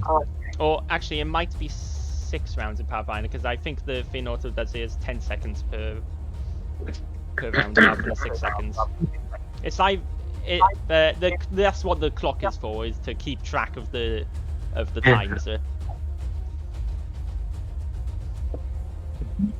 So what do you want to do? You only one action. Your best bet is probably to reposition ready Yeah. for the next round. Or I think maybe. Or with I don't know. So Up to you. that moves around the vault. Yeah, okay, you can go ahead and make a movement. So you move up to get a better position ready as you come up to where you want to go. 25 feet moves like alright. Yeah, up to 25 feet. So you don't have to move the full if you don't want to. That's good. I want to keep holding you.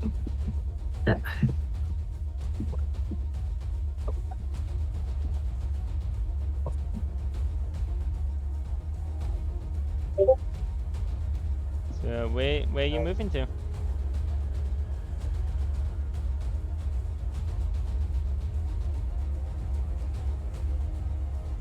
I will move here. Okay, Going that's around. 20 feet of movement as you move around the rock to there. And that is your turn. Magna. It is your turn. Right, move 5, 15, 20, 25. And Mm-hmm. as I get to there, I'm pointing my arm with the blade sticking out, straight at the bandit, Mm-hmm. and electricity shoots from my from it straight at the bandits. But straight at this one that's on the bed, that the spider bot hit. Yep, the cultist. The cultist, and it's going to leap from him to the other one, straight above From one Booher's target to head. another. The other one. Okay, and let me just see if he has to roll any.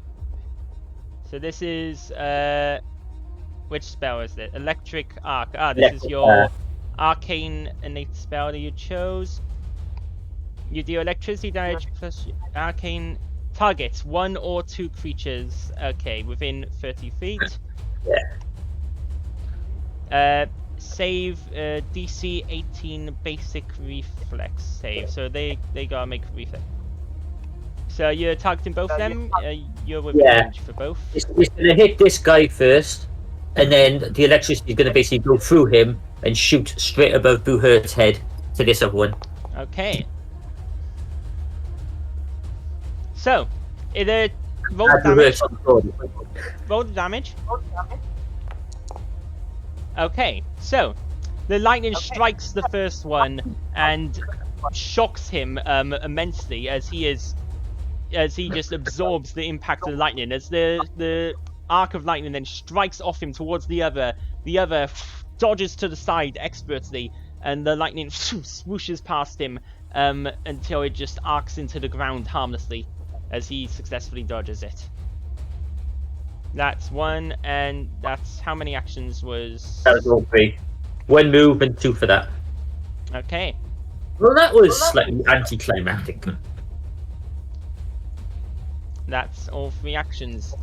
Dave, it is your turn. Yay, I can You are act. currently the only one still hidden.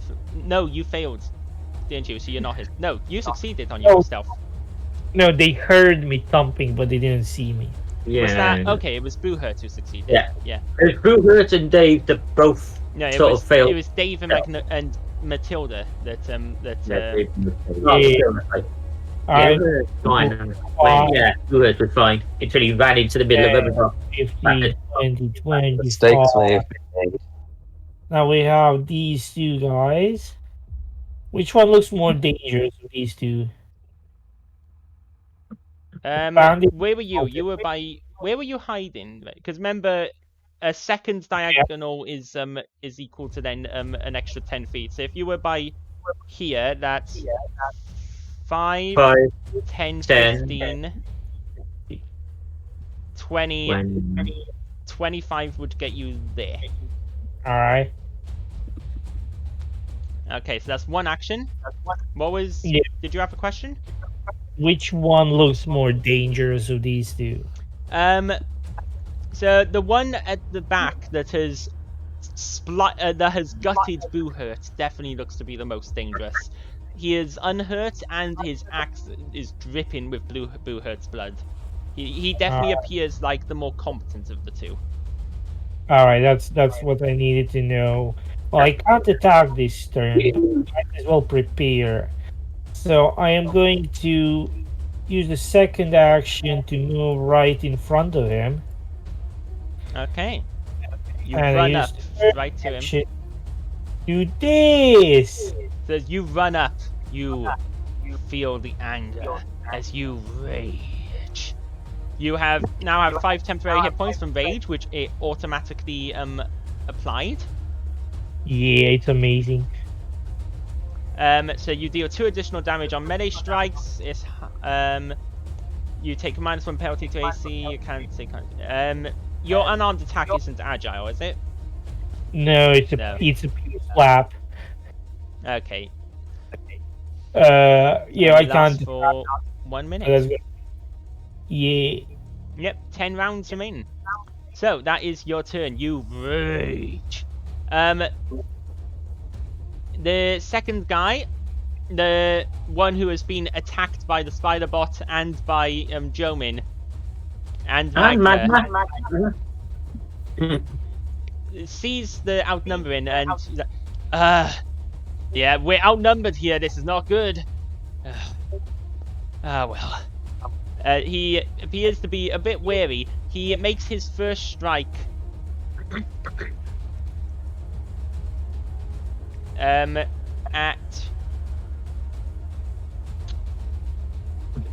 With his first strike, he strikes at the. Actually, he grips his hand on the blade very tightly, and rushes forwards at. Come on, make up your mind. 5, 10. He rushes forwards up to there, and he. Let's see. I'm guessing I can't make an attack opportunity from the floor. Actually, I think you might be able to. Actually, let's check the attack of opportunity. A creature within your reach uses a manipulate action or a move action, or leaves a square during a move. Yeah, you can use it. Because you're prone, I don't know if there's any. Well, it will automatically apply any minuses or anything, so you can go ahead and make an opportunity attack at him if you wish from the floor. Might as well.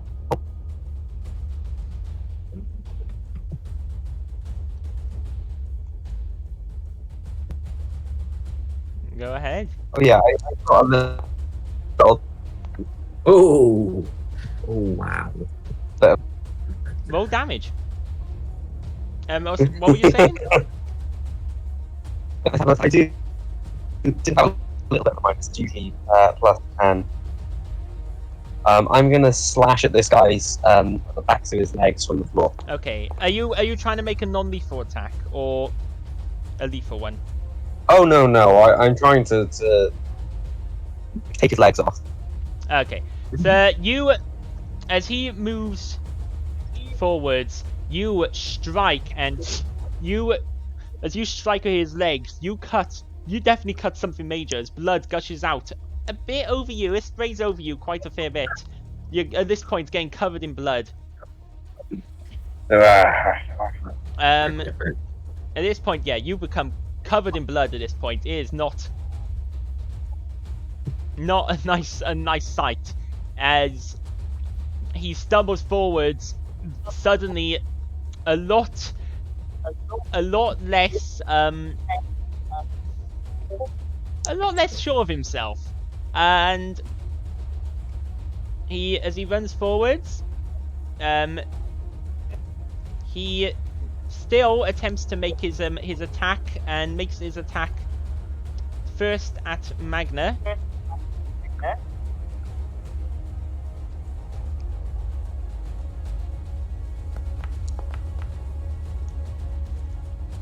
Getting a 27 to hit. What is your AC, Magnet? 15. That's a critical hit. In that Ouch. case. So as he slashes, and he hits you a critical. you can see he stumbles. He does stumble a bit, but he appears almost like he's gone berserk. He runs forward and stabs at you. You take 18 points of damage as he runs forward and stabs, jamming this dagger right between some of your most important gears, and your gears just clunk to a stop for a second before he pulls the dagger out, and they manage to restart themselves. As he does so, that's a critical hit. So he rolls a critical hit. And here this was piercing damage. Okay, until you become healed, until you are healed, until you receive healing, you are flat-footed. Okay. It means your AC goes down by 2, which makes it easier for others to score critical hits against you. Technically. He then slashes at Tazaki with the dagger. Getting a 22 Hit. to hit. That Not hits, critical, but it's no. not a crit, so That's normal hit. just a normal hit, luckily for you. Tazaki, you take 10 points of damage as he going crazy. This guy, after stabbing Magna, spins around and slashes across your shoulder, wounding you not unsubstantially. It's a pretty bad wound. That is the end of his turn.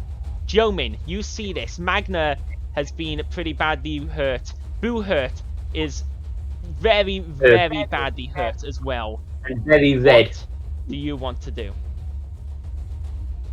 Should Ido have followed me, or have I got to You- move Ido separately? Remember, you have to share your actions with Ida. Yeah, I want to Ido to follow me, but okay. No, Yeah. you have to use actions for him to move. You could have used your acts together to allow him to move while still allowing you to do your Yeah. 2-action attack. Yeah.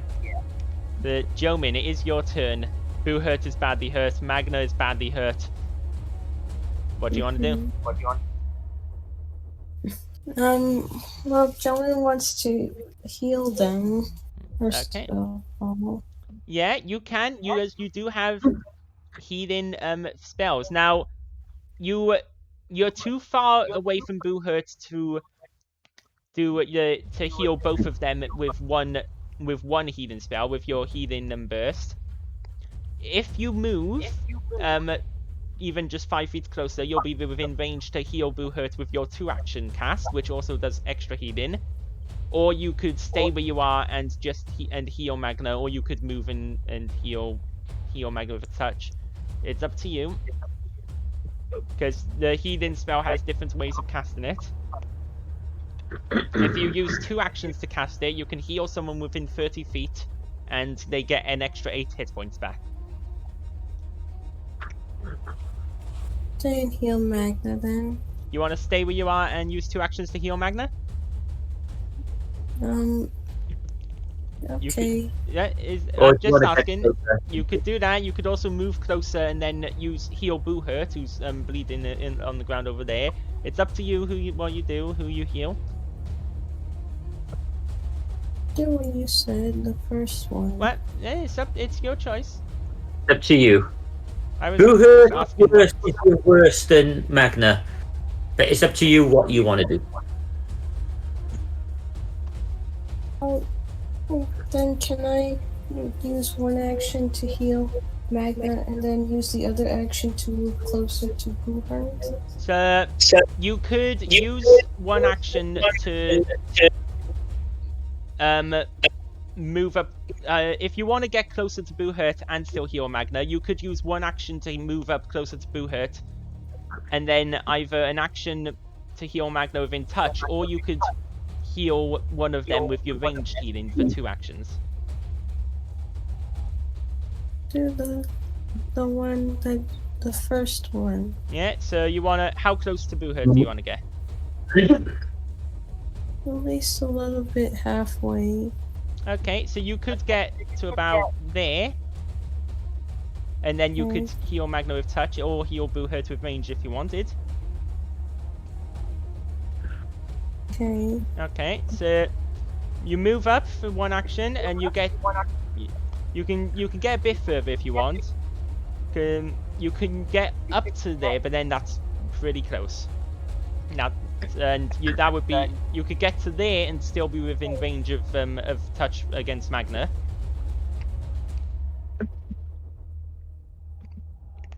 Or you could stay where you are here if you wanted.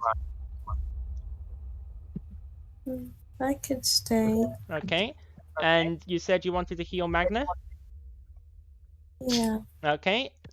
Do you want to heal with one action, or do you want to use 2 actions and do the increased range healing? if I do that, does that mean I can't heal Boo Hurt then? If you use 2 actions now, you can heal Boo Hurt. You can choose to heal Boo Hurt or Magna right now. You can Okay. use 2 actions But right now to you heal can Boo only Hurt, heal or one of us. or you could use 1 or 2 actions to heal Magna. You can also, yeah, that's essentially what you can do here. And I'm guessing the 1 action one is touch. Yes. Yeah. So you can only heal one of us this go. But you can heal. But the You can next choose go which you of them you go. want to heal.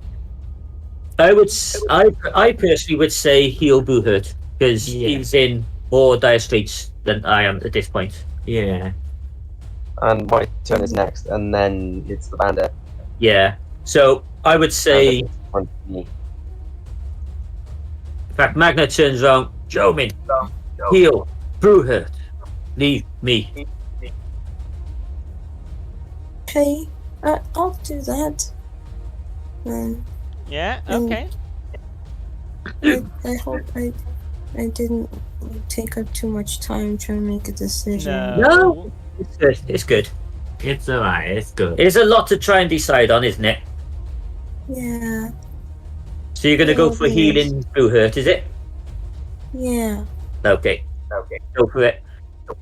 Okay. I'm gonna go and heal Boo Hurt. Did he? Okay. So, you cast with your 2 actions. You summon up the healing magic, and send it forth towards Boo Hurt. So, do you wish to use one of your prepared spells or one of your font spells? They basically do the same. It's just which one you want to use. Whether you want to use one of your spell slots or one of your extra ones, it doesn't really matter. It's just. My spell slot. Okay, so you use the healing spell from your spell slot. Which means you have two casts of heal left, and you go ahead and roll a d8 and then adds 8. Okay. So go ahead and roll a d8. Okay. See. 6. 6. So 6 plus 8 14. is 14. 14. there you go. That is. So Boo Hurt, you get 14 HP back as you are healed.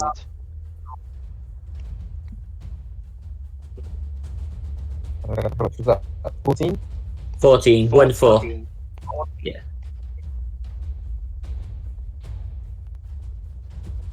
As this healing energy washes over you as a trail of golden lights comes out of Jomin's sword hand, flows towards you and envelops your wounds, and the wounds stitch close as the guy in front of you looks down as he's raising his axe at Dave. He sees that your wounds close, and a moment of panic crosses his face as he realizes, okay, you're not quite as dead as he had left you.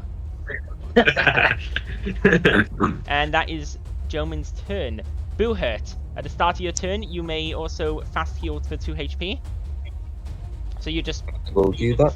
click the fast healing ability, and it should hopefully automatically add it. If it doesn't, then just add it yourself. Wait.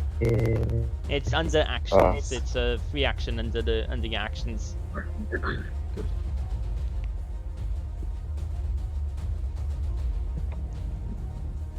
There we go. Did it add anything automatically? I don't think Doesn't look like it so. did, so just add 2 HP. Yeah, it didn't do it automatically, so you can just add it yourself. Okay. As Anyway, so I'm your wounds slowly, those that weren't closed by Jomin slowly start closing themselves up. so who sort of blood-soaked stands back up. Okay, so that's one So action to I stand remember- up from prone. Yep. And you're no longer flat-footed and I because should the other no guy's longer gone. be.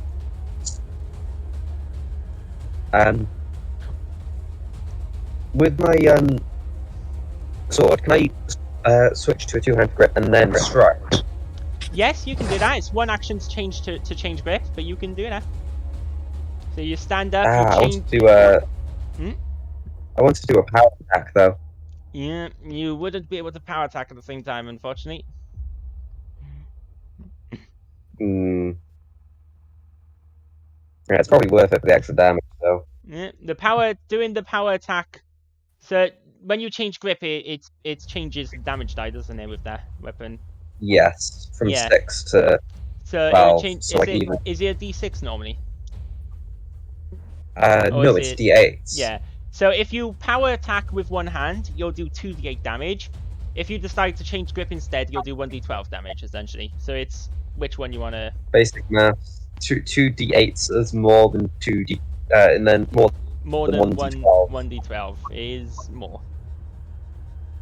So I will power attack one-handed. Okay, so go ahead. I think the power attack just puts in the chat box. Just go ahead, make a strike, and then if it hits, you'll get to add an extra die of damage. So go ahead and make the roll to see if you hit first. Oh! Do you happen to have a button to draw a critical fail card there? Oh, there we go. It's automatically drawn an assault. So. Oh, Unless you want to do a that hero was point, a melee attack, right? you could do a. Yeah. hero point. Do you want to spend a hero point? I may as well. Okay, go ahead, spend your hero point. And reroll that attack. Because otherwise Don't bend that on is you. a critical fail.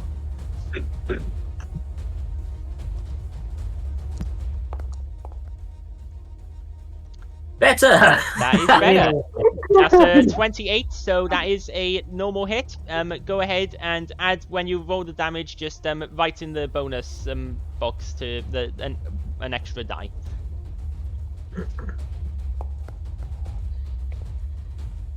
Okay, so that's Didn't- roll I mean, an just roll a d8. Slash roll d8. That will be 6.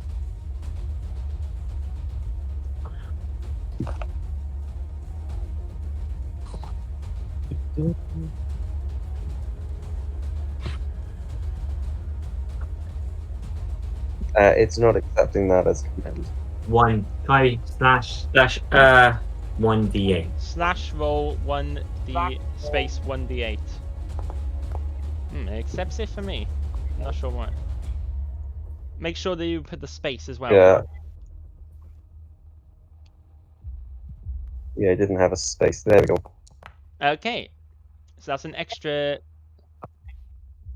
2 points of damage.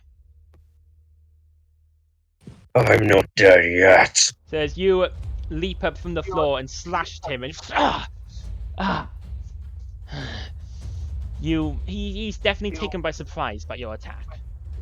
However, it is his turn. Not dead yet, but you will be soon. I am going to gut you all over again, boy. As he attempts to intimidate you with his first action. What is your? Yeah. Also, would my blood-soaked standing up after he thinks he's killed me not be intimidating?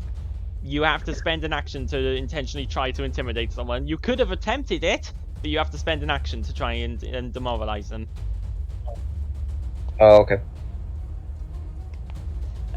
It is definitely a scary sight, but it's not, unless you actually try to take advantage of it, it's not enough to give you any advantage or throw him off guard, essentially. Okay. Your will is +5. He gets... Okay, he does just succeed in the demoralization. You remember the pain. You still remember that pain of that axe sinking into your stomach and your chest, and you are now frightened 1. So you are now frightened.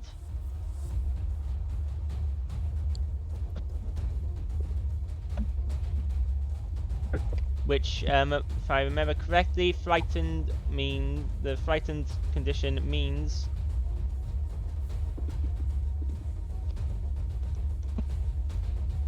that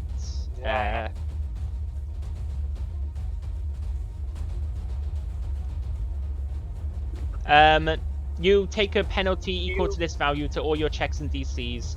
At the end of each of your turns, it decreases.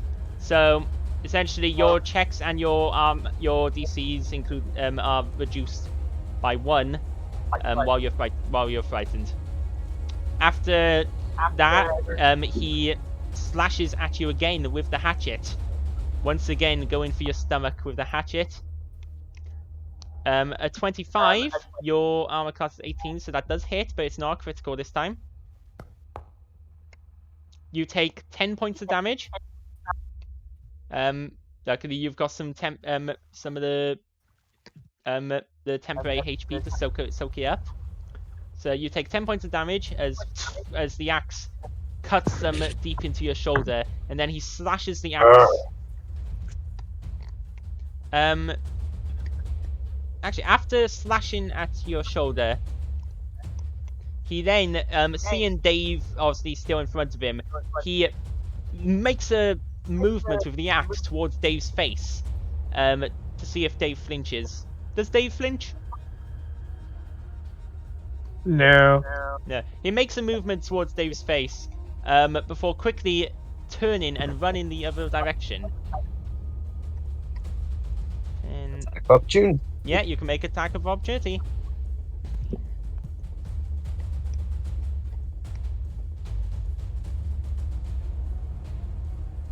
Come on, open character sheets.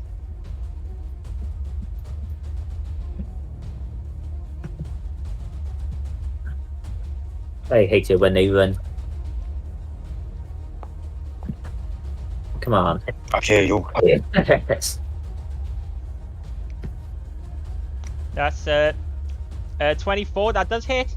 As he runs towards what you can see behind him is a cart laden with things that are very, very clearly stolen from the places they've raided.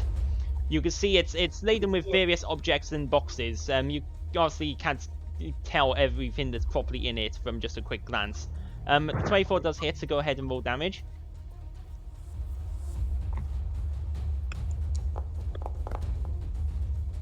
Okay. So as you slash at his back, he stumbles from the blow, but keeps his movement. As he keeps his movements going upwards, moving away from you. That is his turn. Matilda, it is your turn. Oh, lot of escape. Matilda heads to the other bandit. Yeah. Yeah, but I was on the measuring tool.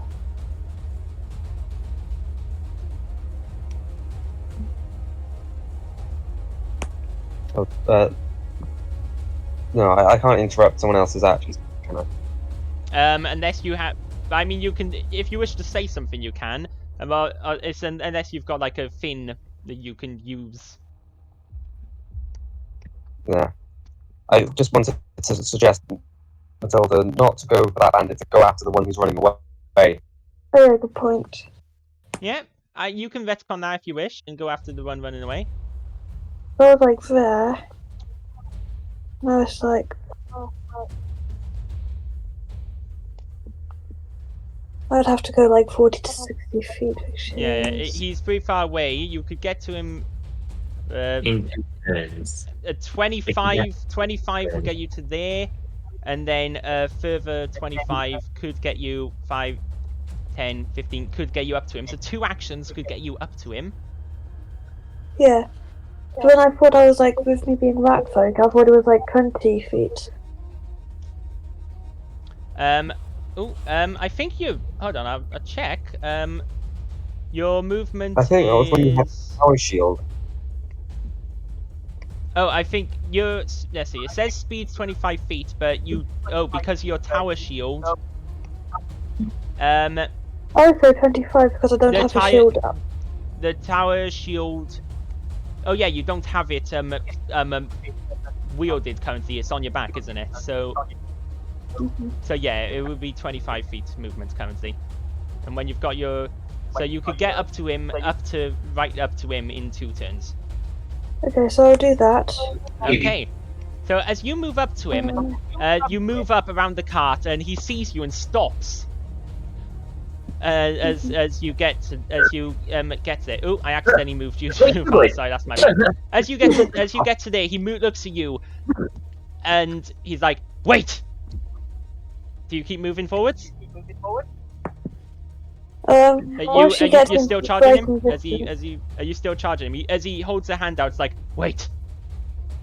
distance. I was there. I'm assuming. Do you want to still charge at him? I was thinking about doing like a strike with one of my spears. Yeah. Yeah. Would you have to? You'd have to get closer for the strike, wouldn't you? Unless you want to make a thrown attack with the spear from here, but you could also just go up closer and stab him. He's just sort of, Yeah, as you turn the corner, he's like, "Wait!" You step forwards. Make me a perception check, please. Okay.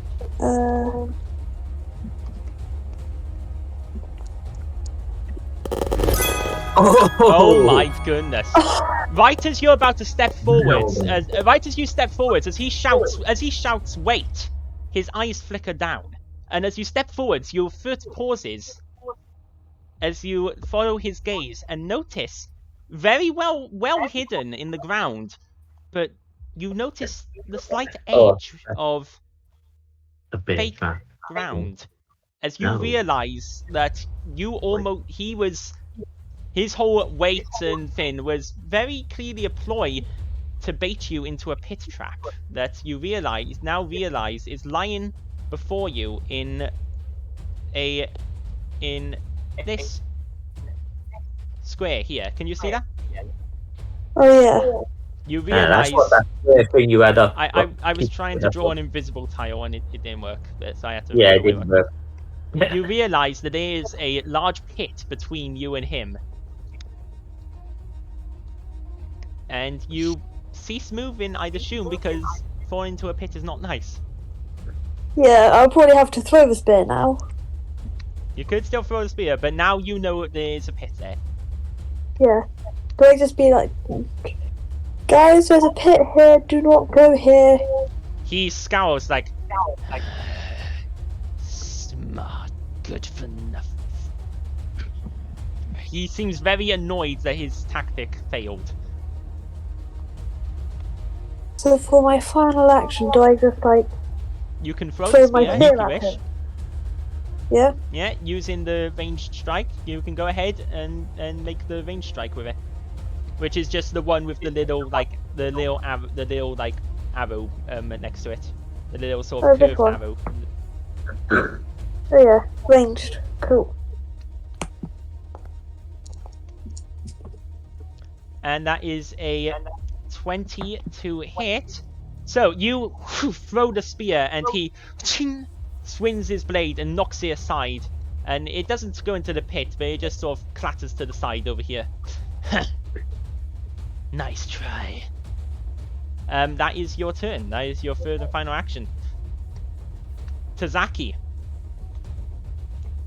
The one in front of you is looking very badly injured. He is bleeding all over the place. It's not looking good for him. Also, do remember, guys, if you ever wish to take someone alive, you need to specify that you're making a non-lethal attack before you make the roll. Why do we want to take them alive? We want to take more heads and arms back to the bounty guild. You do get a bigger bounty if they're alive. Yeah, true. And people to You interrogate get just in case double the you need to. bounty if they're alive, as far as I remember. The bounty is doubled if for a living bandit. But there's other good reasons to keep people alive. Yeah. It is Like, Tazaki's turn. What do you want to do, Tazaki? So for Draig's first turn, he just steps behind. He steps observe Magna from the cultists. And Yeah, But- you get to the other side of him, for and you are second, flanking. and for the second one, Draghi raises his gun and points it straight at him. Let's Mhm. hope he doesn't dodge. Okay, you making a gun attack? Is he looking at? Is he looking towards me? He's looking between the two of you, getting ready to raise his knife and stab again. Between us? He's between us. So I point the gun right at his face. Last time you pointed to his face, the guy's face exploded. And I pull the trigger. Okay, so go ahead, make the attack roll. Because you're right, I don't think that there's no penalty for being right next to him. But a 19, that does hit. Go ahead. Actually, you don't need to roll the damage because he has 1 HP. Zaki takes no prisoners. You just blast him and he I falls pull- to the I ground pull the dead. trigger. His head explodes. But All it over doesn't Magna. explode. The gun isn't that powerful, but you do essentially splatter some of his brains over Magna, and he falls to the ground, very much dead. Third action? Very nice. Very- Question. Can Tizaki now finish the movement from the first action? No. Movement Ah, does not okay. carry over. No? Okay. Go on, Tizaki. So you have 1 action left, Tazaki. My last action, I ran 5 bot to go up to the Bermuda. Okay, that'll be 5. That'll be 5, Enough for it. Well, because you're commanding him, he can do. Yeah. 20, 25, 5, 10, 50. So he can get right up to there, I would say the other side. or there, Right. or he can get to there as well. Can he get to here? No, that would take 30 feet of movement to get to there. He wouldn't be able to go straight through him. Okay. Yeah. So your spider bot can get up to there, and your spider bot runs up behind him. Magna. Right. Let's see.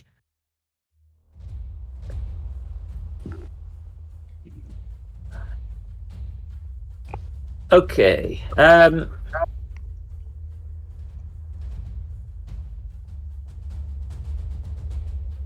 Okay.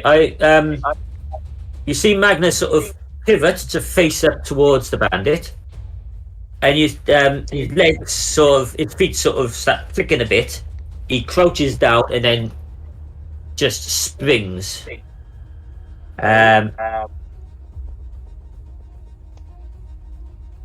He just jumps. Okay, you cast jump. So you He basically jumped 30 foot, yeah. So now which would land him. and there. that wouldn't like take the diagonals wouldn't count as extra for that kind of jump. Yeah, that's what I was hoping. Which means that you could probably get a bit further than that. That would be Well, that is 30 foot with the measurement. oh yeah. I would like to go further, but no, hang on, I was on the wrong one. So you could get There. to any of those squares. Oh, I can get to there, can I? Yep. Okay, that'll do. So as Nope. you whoosh, as you sprint through the air, landing much closer than you were before. Landing on disturbing a fair bit of the ground as you plonk down next to Dave. As I land, I'm going to keep running. So 5, 10, 15. Yep. And then as I get there, I'm going to plunge my my blade straight into him. Okay, make an attack. Is that right? Yeah, that's 15 to hit. So as you slash your blade forwards at him, he parries it with his sword. Very expertly parrying it with not his sword, with his hatchet. That is the end of your turn as your attack misses. Yep. Dave. All Dave is doing is chasing people every session. I guess I'm gonna. The bot is small, relatively, right? Yeah, the bot is pretty small. Yeah. I could technically run over it without stepping on it. Yeah, I'd say it would count as difficult terrain, so it would cost extra movement to get through, but you could do. You can get to there with your first movement, which is in range of attacking the guy. Yeah, fine. I'm gonna get there first. I'm gonna like just straight to hammer punch him and just pummel him into the ground first. Okay, go ahead and make an attack. It's gonna be right. Let's go. I can't hit. So as you make your first attack, you do miss, unfortunately, as he dodges manages to dodge your punch. He seems a bit rather. He almost seems to find it funny that you're trying to punch him to death. Well, I'm gonna try to punch him again. Yeah, go ahead. You can make another attack. How do I add the thingy? In the attack, there's the MAP -5. You just click that one. The multi-attack penalty button. That's for your second attack. And now -5 from what your normal plus to hit is, so it'll become. It's -4. Minus +3. Is it -4? That's what the foundry says. I don't like this. Oh yeah, I think it's because of something. I think a special one of the features or something. It could be. Does 18 hit? An 18 says you try to punch again. He is still still expertly dodging your blows. That does not hit. Well, I'm just gonna go AFK for the next half hour. Well, at the end brings that to the end of the round, and because it's getting late, we will cut today's episode there. Starting next time in combat at the top of the round with Jomin, because it's very late. Yeah. And this is probably still going to take a fair bit of time to finish this guy off. Yeah, this guy's got high. He's struggling so much against these just enemies. A formidable opponent. It's a bit of a difficulty, of a leap in difficulty when you go from 5e to Pathfinder. So thank you everyone for coming. Hope you all enjoyed. Thank you to viewers for watching, and we'll see you next time. Until then, goodbye. Bye. Bye. Bye.